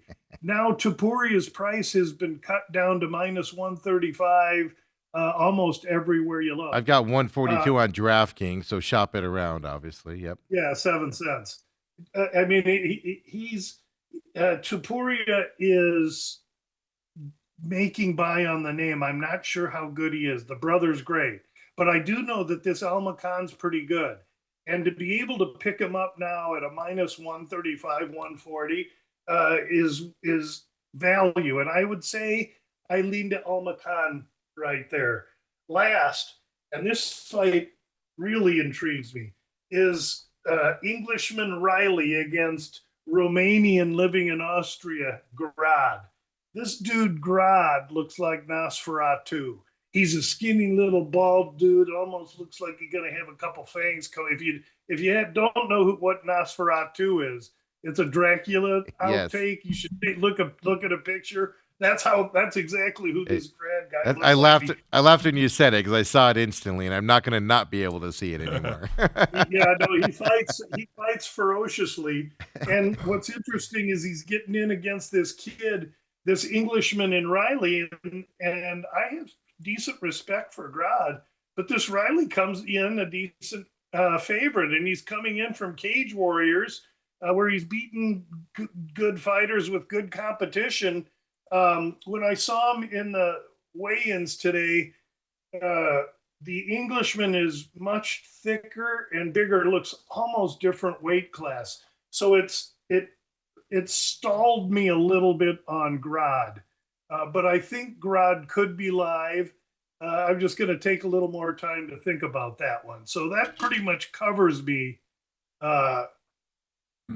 in the prelims. Absolutely. So, name more fights than I thought you were going to name, to be honest with you on that. Well, get into that main event there because, like I said, it's a lot of fighters I'm going to speak for Dale here. We have no idea about any of these guys, maybe until we get up into the, the main event with Dan Hooker there as well. So tell us which one of these fights are intriguing to you, which ones, if they're going to be just good fights, if you don't have a pick, let us know what we should be watching here. 11 a.m. main card here on Saturday. Yeah, I'm just going to fire a few off. Perez against Almabayev, that's a 125-pound fight. Almabayev is really good. He's active. He's a wrestler. He's undersized. Perez has only lost to totally elite fighters, but he hardly fights. He's really inactive, but he's much more the structured, bigger fighter. Perez is an underdog here. I like him a little bit. Next one was Gaziev, was supposed to fight a Moldavian fighter named Spivak who got hurt. So now Salza boy, Cortez Acosta comes flying in from the Dominican, and Gaziev and Cortez Acosta are going to get it on. And Gaziev is a roly-poly heavy Russian that can run out of gas. And Cortez Acosta just recently fought. He's got power. He wants to win. I lean to Cortez Acosta. Now, here's the fight I was talking about where we have a 185-pound Swede, Jack Hermansson, grappling specialist, no hands really, and kind of chinny, dropping from 85 to 70. And he's doing so at 37, which is a red flag. The guys at his weight class are just too big. Now he's going to kill himself with a weight cut. And he did make weight, and he looked good, ready to go. To get to 170 to fight a guy in this guy named Oralby. Oralby, I've called a cheater before because he fights at 155 pounds and never makes the dadgum weight, for crying out loud. He shows up at 62, so they make him fight to catch weight because they don't want to lose the fight. Finally, they said, hey, Yano, you're fighting at 170. So we got a guy that's fighting at his right weight class, but the first time he's fought at 170 against a guy that's used to bigger size and strength, dropping down. Very interesting. But Hermansson, I think it's a little bit of a red flag. And for that reason, Oralby, a minus 260, 270, 280. Who cares what the specifics are? He's a favorite, but he probably should be. But that's a fight I want to watch. Because Oralby could run out of gas too. I have a quick question on that. And so He's fighting at his normal weight class or where so even when he was trying to cut weight and missed it, he would be fighting at his weight that he's going to be fighting at this weekend regardless, right? Because once you weigh in, you can weigh whatever. Yeah, you can, but I mean, he was probably competing once, like his last fight, it was a 165-pound fight. Yeah. He probably fought at 180 by the Okay. time he rehydrated, and he won't be much different now. There's only so big. Well, that's you what can I'm go. saying. So he's fought at this weight. It's just not in this class. So going up against those guys. So he's Right, this. because he's telling us something, Steve. Yeah. He doesn't want to fight guys his own size. Okay, He that's- wants to yeah. fight a bunch of the littler guys, Yeah, and okay. that's why. So he's a cheat, and he's also a bully, and that's why I like when these guys move up because they got to fight someone their own size. Okay. I just don't know how much Jack has for him. Okay, perfect. Yeah, I didn't mean to interrupt. I just a question on the weight side of things. So I can get rolling, and I would encourage you to just slam the door, do something, because those questions are good, and I can tell now the way you described that last fight card that you're watching this and thinking about it, which is really I mean, well, awesome. because you said earlier, came if from you're no- watching, if you're watching this, it's because you're on the gambling side. Yeah, I throw some money down, $5 here or there, nothing major. But I mean, I've found all this stuff about UFC, and I enjoy it now because of the way you talk about it. Forget about the gambling side. So you do get something, even if you're not a gambler, watching this segment. Just so you know. Very good. I'm happy for that Wh- because you've come from really not being a fan to being a fan. Absolutely. So what's the next one? I know Alonzo Menafield is fighting in this round. I've seen him before. I don't have any recollection of him or anything. Any hopes for him in this one? Actually, I think this is probably your best fight on the card. Not only are they 100 and 205-pound light heavies, Ozdemir, 36, a Swiss athlete, a lot of power, great chin, great durability, kind of in a resurgence, fighting a guy in Menafield, 38, that's going to be giving away some size. Menafield is profusely powerful, highly explosive, but he tends to, once he gets rung, just stand and try and, big, wide, roundhouse shots and just get in firefights, and he can get touched a little bit. So we have in Menafield the more explosive, adroit athlete, quicker, faster. And in Ozdemir, we have an athlete a little more durable, a little more diligent, a little more powerful, just not as quick and explosive. It should be a fascinating clash of styles. This fight does not go to the scorecards. And I do lean Ozdemir because he's the more durable guy. I think he can catch Menafield. Yeah, and it's over under on that. 2.5 minus 135 to the under for people who just heard you say that as well. So Vegas agrees. Is not going to make it to the scorecard at all here coming up. So you got the co-main event and the main event left. Tell us about which one, if there's one we should watch in this. I kind of like that under in that fight we just discussed, that under 2.5, even though you're paying a little price. I think that's a worthy consideration. Okay, so co-main event, ex-champion Bilal Muhammad, who fought Jack Della Maddalena, and we just saw Makhachev wipe the floor with Maddalena. And that's what Muhammad could have done to him, but he didn't try to. He got caught up in being a champion and thought as a wrestler he could go strike with a striker, and he got his ass kicked, excuse my French. And so now he comes off a little bit of a layoff, and he wants to get his momentum back. And he's fighting this kid in Ian Machado Gary, who is 11 years the younger man, 4 inches the taller man, holds a 3-inch reach advantage. And where Muhammad is a plodding, forward pressing, aggressive vice grip wrestler, and he's world class at that. He's just pedestrian or better in his striking. And so Machado Gary is really an athlete that gets by on being able to maintain distance, pitter patter, and accrue points. Not a lot of power and knockout ability, and he surely doesn't want to get in tight with Bilal. So this is the Matador and the Bull. We're watching a bullfight here, and can Muhammad, who's completely irate at Gary, because Gary is a flapper. Yeah. and telling Bilal that he's not in his class and stuff. And Bilal, you could just see him chewing through his molars in the back. So Bilal needs to get a hold of him, and if he can, this could be an interesting fight. Now Gary has great ground skills, and his size is going to make it hard.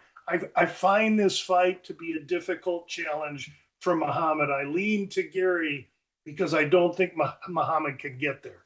And Gary's a minus 270 favorite right now on don't forget, we use DraftKings here for our lines during the show here on the program. So for that. And then you got the main event there, Dan Hooker and Arman there fighting it here in the lightweight bout. Yeah, these guys hate each other. I mean, they did today in the ceremonial weigh-ins. Hooker's like, "Come on, I love it." Hooker is a born, pure, natural fighter. It's who he was born and meant to be.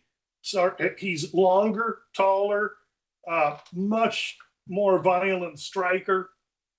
But he's 35 and he's been through 12 years of UFC wars, and he's taken a lot of damage and given a lot of damage. Tsarukyan's 29, 6 years younger. He's going to be a little fire hydrant fighting, a guy much taller. But he's a world-class, an absolute world-class vice grip wrestler. He has great power and aggression. He had the opportunity to fight Makhachev for the lightweight title back in January, and he missed weight. And the UFC punished him and has made him wait. And the guy's just chomping at the bit. And this will be his first fight after that. He will want to impress the UFC and make them say, "You're exactly right. You're the next fight against Topuria." That's what Tsarukyan is longing for. And if he finishes Hooker, I believe he gets his way. So you look at him now, he's a $500-600. You can't bet him. Minus 650. Yeah. So Tsarukyan via any finish at DraftKings, that means DQ, KO, or submission, is minus 145. I believe that's how he has to win, and I believe that's how he will win against a tough, durable guy in Hooker that's just maybe a little long in the tooth. Yeah, it's fascinating to hear the 11-year age difference. I couldn't imagine. Well, it's also kind of weird to hear 35 years old and you're long in the tooth. Well, when you get yes, and now maybe not at heavyweight because power always transfers, but when there is at least a 6-year difference in age in UFC fights, the younger athlete wins 62% of the time. So as you expand that age difference, the gap gets more advantageous for the younger fighter. So we need to be aware of that because there are analytics that go into this stuff. Absolutely. So Qatar this weekend, 11 a.m. main card, 8 o'clock, roughly 8:15 for the main for the prelims. On that, check that out. Lou, are you able to just roll right through and get into the NFL with no break, or do you need a break first? Of course. Perfect. Hey, I got one question for you, Lou, before we get into the football. Yeah. Do the prelim guys, do they get paid less for winning than the main card people? Absolutely. That's the carrot for them to try and be explosive, violent, finish their fight, and get people to like them because that propels them up in the card and up in the pay grade. Okay. Because it's hard for those people that keep losing. If you're making 10-10, I can go to a Contender Series guy who will fight for free. Right. And there's pressure. You got to be violent and win in today's UFC on those lower strata, or you're out. And then one other question before we get into the football. You're up in Vegas this weekend. We were talking about with some of my buddies. The NBA had the coach, Chauncey Billups, who was involved with something. I had a illegal player, poker. Rozier. Yeah. 2 weeks ago it happened. I haven't heard one thing about it. It just like poof, just disappeared. Surprising to you or no? No, there's money involved, and so FBI needed what they needed, and that's a big splash when the whole thing came out. And then what's the NBA need? They need to sweep it under the rug, so they pay money to do so. And that way, this is good old-fashioned the US of A, baby. And if you got green, you could get done pretty much whatever you want. Ask old Jay. Yeah, I mean they quietly asked the Lakers for a bunch of documents and stuff like that, rerounding gambling as well in their organization. And, it was a little blip, and then it kind of goes away again. Kind of what happens there. In Amazing the NBA how side. that happened. I wish that would happen with Uncle Lou. Yeah, everybody remembers yours. People are right on that Twitter for you, right? When it happens there. So hey, on the NFL side, I know the game was last night, but obviously Bills, another loss for them. But the Texans, man, I mean, it's people are going to start paying attention to the Texans here for the rest of this year, especially with that defensive side. So it'll be interesting to watch that line on the Texans if people start moving money their way here in future weeks coming up. But are you worried about the Bills at all in terms of, are you watching their number at all? Are people jumping off their bandwagon in the gambling sense in terms of money hitting them? As they continue to kind of struggle right now throughout the season. Yeah, the biggest bet we made this season, and you're just forgetting it, was the Bills under season wins at 12.5, at 11.5. And I said in week 6, I'm going to look beat. And in week 16, I think I will have won. And I still believe that to be the case. So I am giddy over the Houston win because not only does Buffalo, hurt and dinged up as they are in a one-man band, now have to go on the road and face Pittsburgh next week off this loss, but they're 7-4, and I'm just a couple losses away from realizing a wager that when I made it, everyone in the community thought I was stark raving mad, but I do my own work. I trust my own process, and I'm on my way to being competitive in this wager. And so we'll see what happens. They can turn around and win it all. Now, I said that I don't think they're winning 12 games this year, the Bills, but I'm not so convinced they can't be successful at the end of the year running towards a title. Yeah. It's going to depend a lot on their health.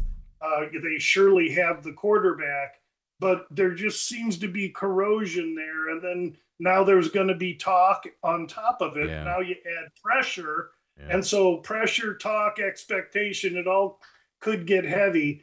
So please don't think that I'm trying to be too giddy right now, but I'm very optimistic that this handicap that we made in July is starting to come to some form of fruition. Yeah, absolutely. It's just I'm watching it, and I mean, I didn't think you were too crazy in that assessment. I put a little bet on it as well, because but I was kind of at the same time going, oh, this will probably be close, if they get to that 12th game or not. So I don't think it was absolutely nuts. I think that number just might have been a little high on them, but nobody saw what Vegas 4 weeks ago. I had a Vegas handicapper come up and told me, he said, I also made a wager. I took Denver against Kansas City with him straight up.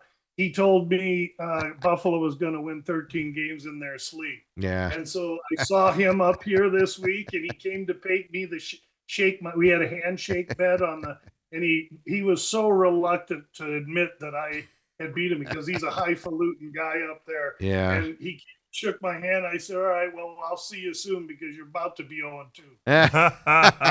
That's so great. Broncos have a bye this week. Like that. Yeah, right. Broncos have a bye this week, and you've been riding that Broncos bandwagon, for I don't know if it was the beginning of the season, but definitely the last month or so. You've been riding this Broncos bandwagon and what they're doing out there on the football field. So. Well, we rode them at 14-1 for the AFC That's right. at that point, and now they're 550 or 5. So the time to take action was back then. But again, not every one that I say hits, but for the most part, the few futures I give can be competitive. And it's a good thing this year that I didn't bet anything on or against the Bears because I'd have been against them big. Mm-hmm. And right now, even though they're the weakest team at that record I've ever envisioned in my life, they'd be beating me. So it is what it is. Yeah, well, let's talk about the Bears-Steelers this weekend. Some question marks on Aaron Rodgers. He's trying to get out there. He's in and out of practice, but he has a left wrist injury there for Aaron Rodgers. They're 6-4. To me, they look super unimpressive, the Steelers. And the Bears are 73, and they look impressive, but I agree with you, they're not going to go on a Super Bowl run probably type of a situation. I'm curious here, we talk about this pretty much every week now with the Bears. I imagine people in Chicago are running up that Bears numbers, and putting money on the Bears. And I don't know if people are abandoning the Steelers here as they were high on them earlier here. Has this line moved going into this game this weekend here in Chicago, Steelers-Bears? It is not. With 2.5 was the look ahead. You might find a 3, but Chicago's pretty much 2.5 everywhere. And I believe me, I'm not sold on Chicago. Pittsburgh's got the 19th ranked offense, DVOA. Chicago the 16th. EV, that's my little puppy. Sorry. Pittsburgh's got the 11th ranked DVOA defense. They're good on defense. Chicago 27th. How's Chicago so good? I'll tell you how they're good. EV. Excuse me. This has been a week for dogs on the show. Don't worry about it. I'll tell you how Chicago is so good. Chicago is so good because they're plus 16 in the turnover. So that could continue all year. I've seen this. I've seen when teams get on that turnover train, they just keep chugging and keep rolling, but it's not sustainable. And when it does change, believe me, I think the metrics on the Bears are just not what we think right now. So asking you about the game, to me, if I see the second string quarterback for Pittsburgh, his name's escaping me right now. I believe Pittsburgh, I would regard Pittsburgh as live. I almost think he's a better fit. Is it Rudolph? Rudolph, yeah. It's Mason Rudolph. I believe he may be a better fit for Pittsburgh in this game and in this situation than Rodgers anyway. So I don't really know. We'll have to wait and see how that comes. But surely Chicago's doing it on the strength of turnovers. They have very few giveaways, which is congratulations to them. And that, relatively inept defense is just, I think they're plus 22 in turnover takeover. So they're just killing it. A couple things real quick. Number one, Aaron Rodgers, I always love it when people discuss an injury and say it's a small break in his left wrist. It's always a small break when it's on somebody else, but a break is a break is a break is a break. And secondly, you talk about the turnovers and how, some teams just year by year, all of a sudden, bam, you start getting turnovers, and it happens for the remainder of the year. Same thing with like one-loss games. You look at Kansas City. A year ago, I think they won 8 one-score games, and this year they've lost most one-score games. I think they're 0-5. It's amazing how you could get on a run like that positively or negatively. It is, and you can track it, and that's exactly what I'm doing every July, trying to figure out who the team that had 100 million positive turnovers last year was, because it doesn't sustain itself. No. Just like part of what we were talking about with the Bills was their unbelievable injury luck. Their offensive line, all of them played 95% of the snaps last year. The attrition in the NFL is something you better get used to. And when you go a year or two without it, or you get a bunch of rest for a couple of years, you can count on only one thing in the NFL: it's going to change. Right. And when it changes, there's adjustments to be made. So the turnover thing, if Chicago keeps getting them, they're going to keep outperforming themselves. But the only thing I know is they're not going to keep getting them. But I just don't know when it's going to stop. If any handicapper could predict turnovers, they'd be the hottest, best handicapper there possibly could be. But the shape of that ball bounces funny, and now you got refs making goofy decisions sometimes. So there's a lot to have to sidestep to be right. Hey, my question here on this game is the next game I want to talk about is Patriots-Bengals here.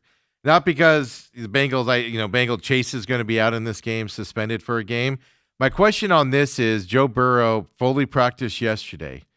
They're at least alluding to a chance that Joe Burrow plays in this game against the Patriots at home. How will that change the perception and the gambling moves here in terms of the money on the Bengals here playing the Patriots at home in Cincinnati this weekend? Well, I think you're seeing some percolation of the line now. If Burrow goes in, it'll have an effect on the line, but I believe that it shouldn't. Yeah. Again, you're without Chase, Yeah. and Vrabel surely knows how he learned from Belichick. Now you take T. Higgins out, what are they going to do? Not only that, how is Burrow going to help a -7 turnover ratio? And by the way, the 32nd ranked DVOA defense. So give me all the Burrow you want. I don't think it helps. Now, can they cover the 7 or 6 or 5, whatever it's going to be? Maybe, because Vrabel wants to just win by 3 and go to the next one anyway. So I just don't think. Now, next week, if Burrow plays this week, and now you got Chase coming back, that could be a little different story. Yeah, it's 6.5. Bengals are 6.5 dogs right now for that, and Burrow comes back. I mean, so I would assume, and I'm now, we can't see the future, but I would assume if Burrow plays, that 6.5 number is probably going to go down a little bit, right?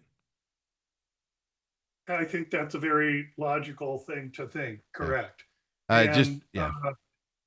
And if it does, how much? I mean, really, if Burrow to Flacco, that to me, that's probably 4.5. Oh, so wow. it should go down to New England 2.5. But will it? Well, that's the bigger question. Will it get to that point? Kind of where you're looking at injuries are a fascinating thing this time of year when superstars are possibly coming back as we look at that. Let's skip ahead here to Vikings-Packers this weekend in Green Bay. Weather, at least Dale looked it up earlier, and weather looked to be fairly good in this game, kind of helping the Minnesota that plays indoors, obviously. They're 4-6. I'm not a big J.J. McCarthy fan, but I'm also not a big Packers fan this year. They played down to their competition and kind of struggled in certain games to this effect. Here coming up, how's this game looking in terms of the odds, and what were you looking at? I don't have a lot here. Yeah. By the way, 6.5 point favorites for the Packers does raise my ire a little bit. Kind of like that might be too big of a number. Well, it was 5.5 a week ago, Okay. so surely the value would be on considering Minnesota. This is Minnesota's second road game, and then they got to go to Seattle next week. The total 42.5 went down to 41. I think I agree with that, even though there's no weather. Like I say, I don't have a lot of advantage marked on this game. I can't help too much, except that I think Green Bay's got real quarterback problems. Yeah. Excuse me, I think Minnesota has real quarterback problems. Yeah. And Green Bay struggling now, yes, after everyone anointed them after 1 or 2 weeks of the season. Yeah. I'm not convinced that Green Bay's not I think Green Bay's a good team.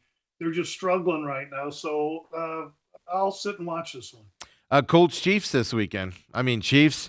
Are people abandoning the Chiefs and going against them here at 5-5 after the showing there in Denver last week against, of course, they're getting the Colts from Indianapolis indoor stadium there out to the outdoors of Kansas City. Dale looked at the weather there as well, and it was fairly good there as well going into this weekend. So, but I'm more curious on people abandoning the Chiefs because they've always get a run up here right before a game.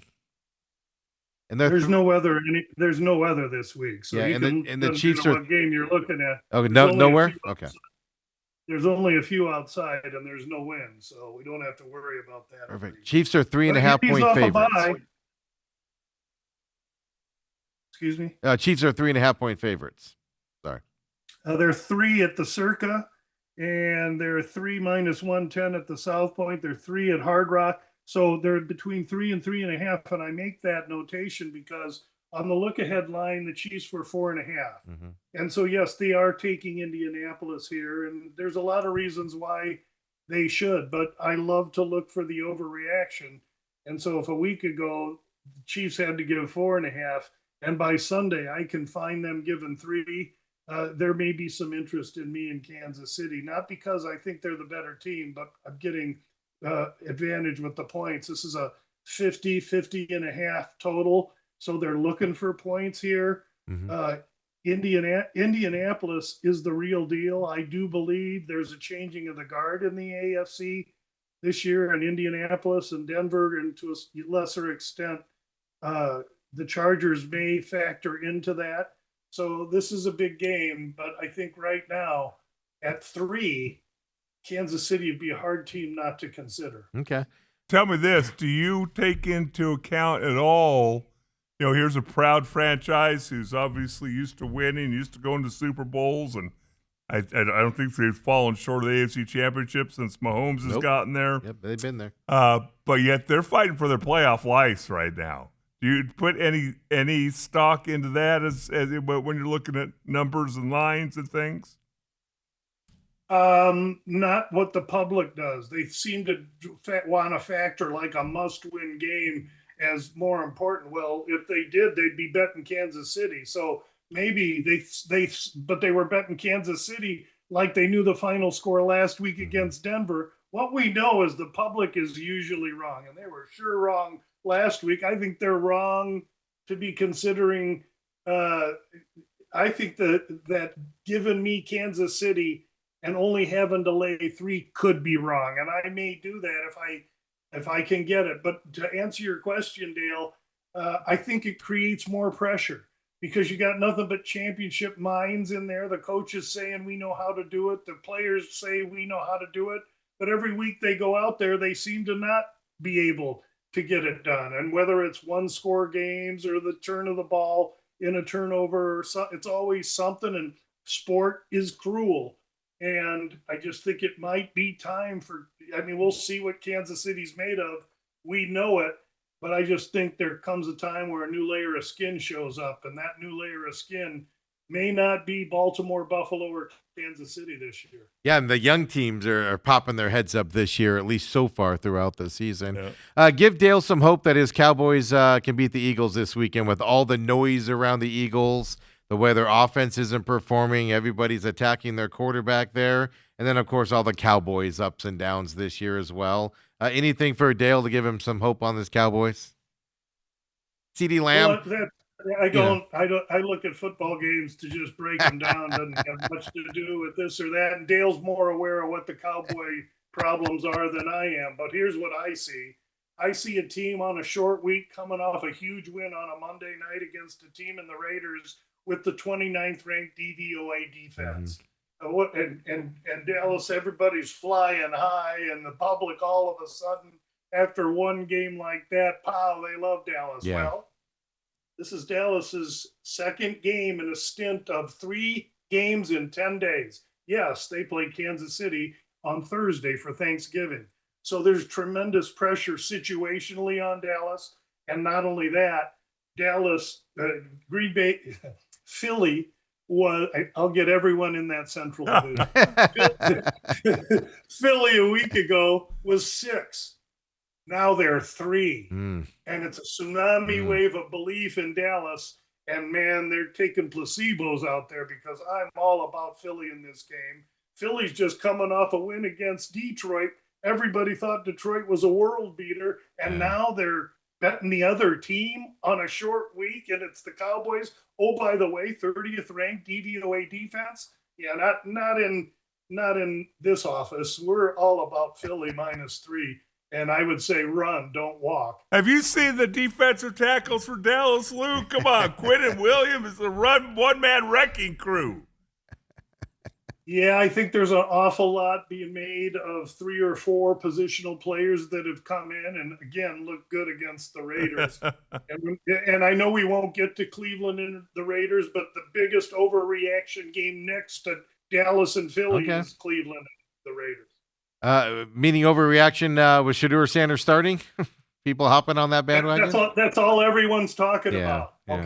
Okay. But let's talk about this. What should we be talking about? I'll tell you what we should be talking about. A Raider team that had a Monday night game at home in front of national TV that vomited all over their new Christmas shirt. Number 1. So it's a short week for them also.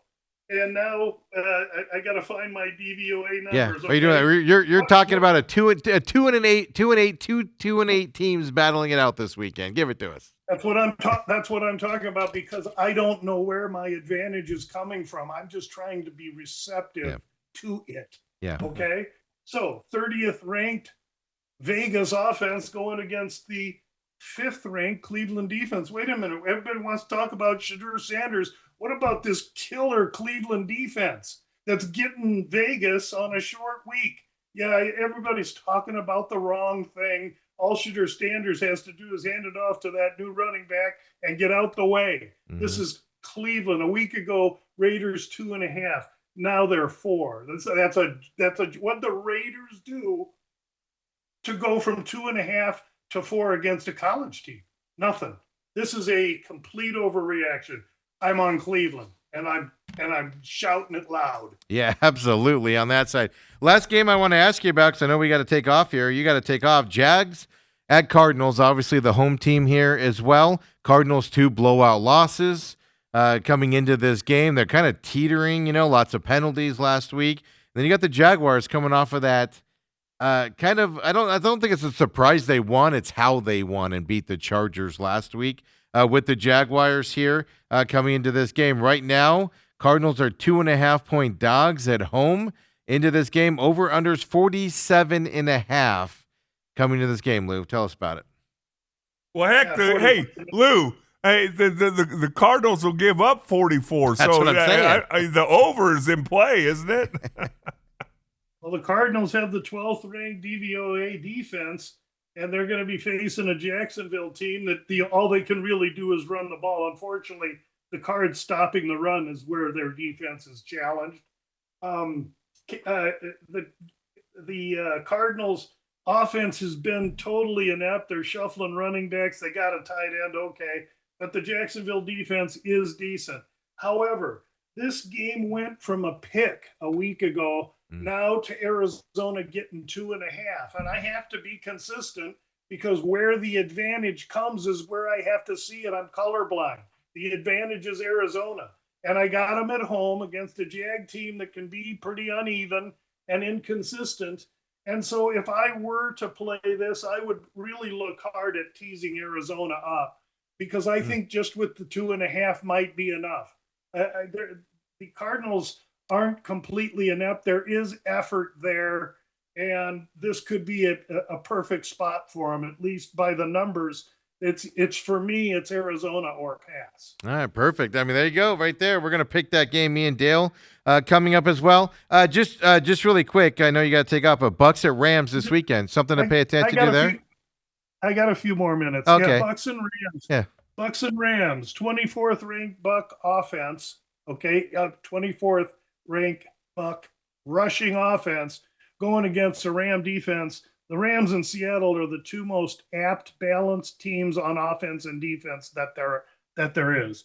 And I don't think the Bucks are going to be able to run on LA. And LA uses so much 13 package where the Bucks are a little dinged up and injured on defense is where the Rams are going to attack them. I think if you're a props geek, you get those Rams running backs rushing yards over. I think the Rams just completely out physical Tampa, a team that had to go to Buffalo last week, dinged up. I'll come home and have to go all the way out to LA. The things that and as a fan, we look at it a little bit differently, as we all know. But Buccaneers are 6-4. Yes, the rest of their division's kind of not good either. But it's like at some point the Bucs have to start winning here against these good teams, and they have a big one here the weekend against the Rams. So it's interesting hearing that perspective from you there, Lou, as well. Yeah, now the Rams are given 6.5. So it's am I saying give 6.5? No, I teased it with a 10-point teaser and have the Rams sitting at plus 3.5. And so I manipulate things. If I was to play that game, I would hope that some public would come towards Tampa and that line might get to 6, and then I could play a teaser maybe and take LA down from 6 just to 0. Although 6-point teasers are really obsolete with the way they price them now. Yeah. So you got to be artful. Yeah, I would assume the public money is overreacting on the Rams, right, with the way they played against Seattle last week, the way they've looked multiple weeks now with this team. I would assume money. People are just overreacting on the Rams and just saying Rams right now, right?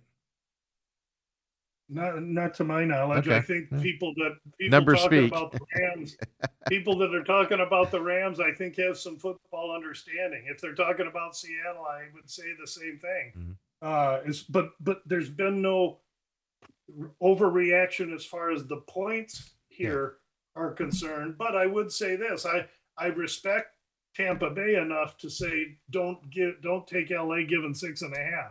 And you know me, I don't give points like that. I'll do anything not to give points, but I do believe that LA out physicals Tampa in this game. Yeah. Perfect. Appreciate it as always, Lou, coming in on Friday this week. Of course, got the weekend ahead of us, and next week's Thanksgiving week, Lou, so we got to talk about next week. I snuck up on me. I thought I was still 2 weeks away from it. So I'll shoot you. Right. I'll shoot you a call or a text here later on, and we'll get next week's schedule if you're available, or you want to move it around or anything. We'll decide that and go from there. Tell me which day, we'll figure it out. You got it. I appreciate it as always, Lou. Have a great weekend. All right. Thanks, guys. Happy Thanksgiving to you guys. All right. We'll see. You We'll too. see you next week. And then Dale, let's wrap this up here. You just got influenced by Lou there. I know you did. On this. Let's talk a little Eagles Cowboys this weekend. The Eagles offense scares me. AJ Brown, they're attacking the quarterback there, Jalen Hurts. It just, at some point, we said this last year, it's got to fall apart. It feels different this year. I think the Cowboys are going to score a lot of points against this Eagles defense. Can the Eagles offense do it as well going into this game? I'm kind of in a pick-em mode right now. I'm leaning one way. What do you say in this game? Well, the thing about the Cowboys always has been, in recent memory, boy, they come out and they play well against a team, and they put a bunch of points, they look good. Oh, here we go. We're starting the roll downhill, and then, bam, they get hit in the Fall face in their with a face. frying pan. That's always a scary thing. I'm not worried about the short week. It is at home. My issue here with the Cowboys, if it's just because you brought up the short week, is not only that this is a short week and they're at home on Thursday as well.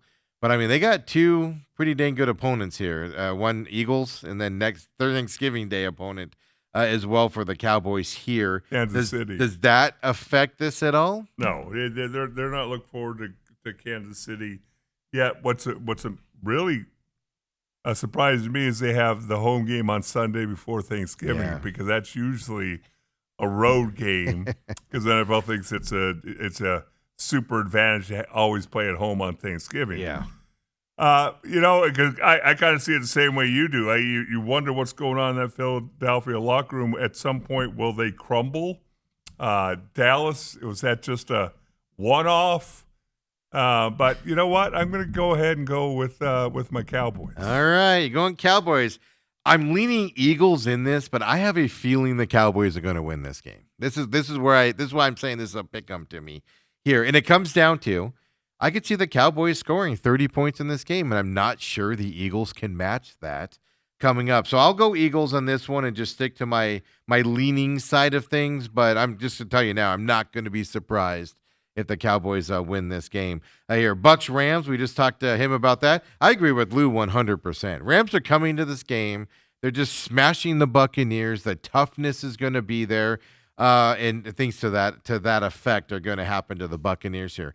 I'm curious if Buccaneers are winning this division with their schedule and the way they've been playing lately at 6-4. I'm having serious doubts about them, and this Rams game isn't going to help me at all on this. I have the Rams winning this at home. Yeah, I think the Rams are arguably the best team in the league right now. And that defense is rough and tumble, and the offense is clicking. Give me the Rams. And it's just going to be now Buccaneers, man. How does the end of their season go for them? They're 6-4, and they might have 8 or 9 wins here at the end of the season with their schedule and the rest of the division and stuff to that effect. Then, of course, that leaves us Jaguars, Cardinals here coming in this weekend. If this was anything else out there beginning of the seasons, I was like, I'm high on the Jags this year. There's no doubt about that. But I thought these two teams would kind of be even going into this game. I kind of still feel that way. These are very similar teams, not in record, not in that type of stuff. Even though the Jags are 6-4, Cardinals are 3-7 coming into this game. It's just talent-wise, I think the Cardinals have more talent on paper, even with all of their injuries here. The difference to me is the Cardinals coaching staff in this game, Dale. I think they're going to get outcoached again this weekend with a young Liam Cohen with more experience on his staff. I think they're going to come in with a game plan to move the ball and score some points here against the Cardinals. Although I'm not too sure the Cardinals can't be in this game. But I got to go Jags here, just because with the penalties last week, the way these two playoff games are, I don't care what you tell me. This locker room, I'm not too sure they've ignored the coaching staff here. This game will tell us if they have ignored them and they're tuning them out or not. I'm going to go Jags just off of basic history. But then if the Cardinals win this, that'll tell you the locker room's good. The Cardinals lose this will tell you they've tuned out the coaching staff. So this is a big story, I think, coming into this weekend, Dale. I got the Jags. Yeah, I don't know if it's going to tell you a whole lot about the locker room. It would if they get blown out. Absolutely. I don't think they're going to get blown out. I don't think Jacksonville has that capability. Exactly. But they can run the football. And Yeah. what do the Cardinals struggle with? Yeah. Stopping the run. And so that Trevor Lawrence, they're 7-4, surprising some people. 6-4, just to be 6-4. just to be fair. Yeah. I just think Jacksonville finds a way to win this one. I don't see it being 44-15. I don't either. I think it's a fairly low scoring, just because Jacksonville runs the football. That you don't score as much unless you break away large deals. But to me, in this game, it just comes down to it doesn't matter what Jacksonville does. How's Arizona look? Are they giving up a long touchdown? Or scoring in the first 16 seconds of this game? Is Arizona down early in this game? Are they able to stay and fight? And this, to me, it's not the. It's the players on the field, but it's also the preparation going into it that you're going to be paying attention to. This first quarter, I think, is the most important first quarter for this coaching staff this weekend of all season. If they come out and they're down 14-0 at the end of the first, throw it away. Throw it away at that point, right? It doesn't mean they can't come back and win it, but that tells you there's something going on that side. So you have the Jaguars also in that game. Dale, it's been a fun week. It had been a fun week, flown by. That next week be short abbreviated. Week. I definitely know we'll be here Monday, Tuesday. Are we working Wednesday? Are you working Wednesday? I don't know. We could talk about that. Yeah. Oh, that means no, folks. Just kidding. We'll get the schedule for next week. I was still thinking we had a couple weeks before we had to worry about that. So we'll get everybody's schedule next week as well. Of course, Coach Sheehan as well. Win or lose tomorrow night. We'll get him in for next week as well and everything. So we'll have that schedule for you guys on Monday. Come and join us. Don't forget, subscribe to the YouTube page, free podcast system as well. Robat TV will get this on demand. We'll see y'all on Monday, everybody. Have a great weekend. Go ASU against Colorado, baby. Let's do it.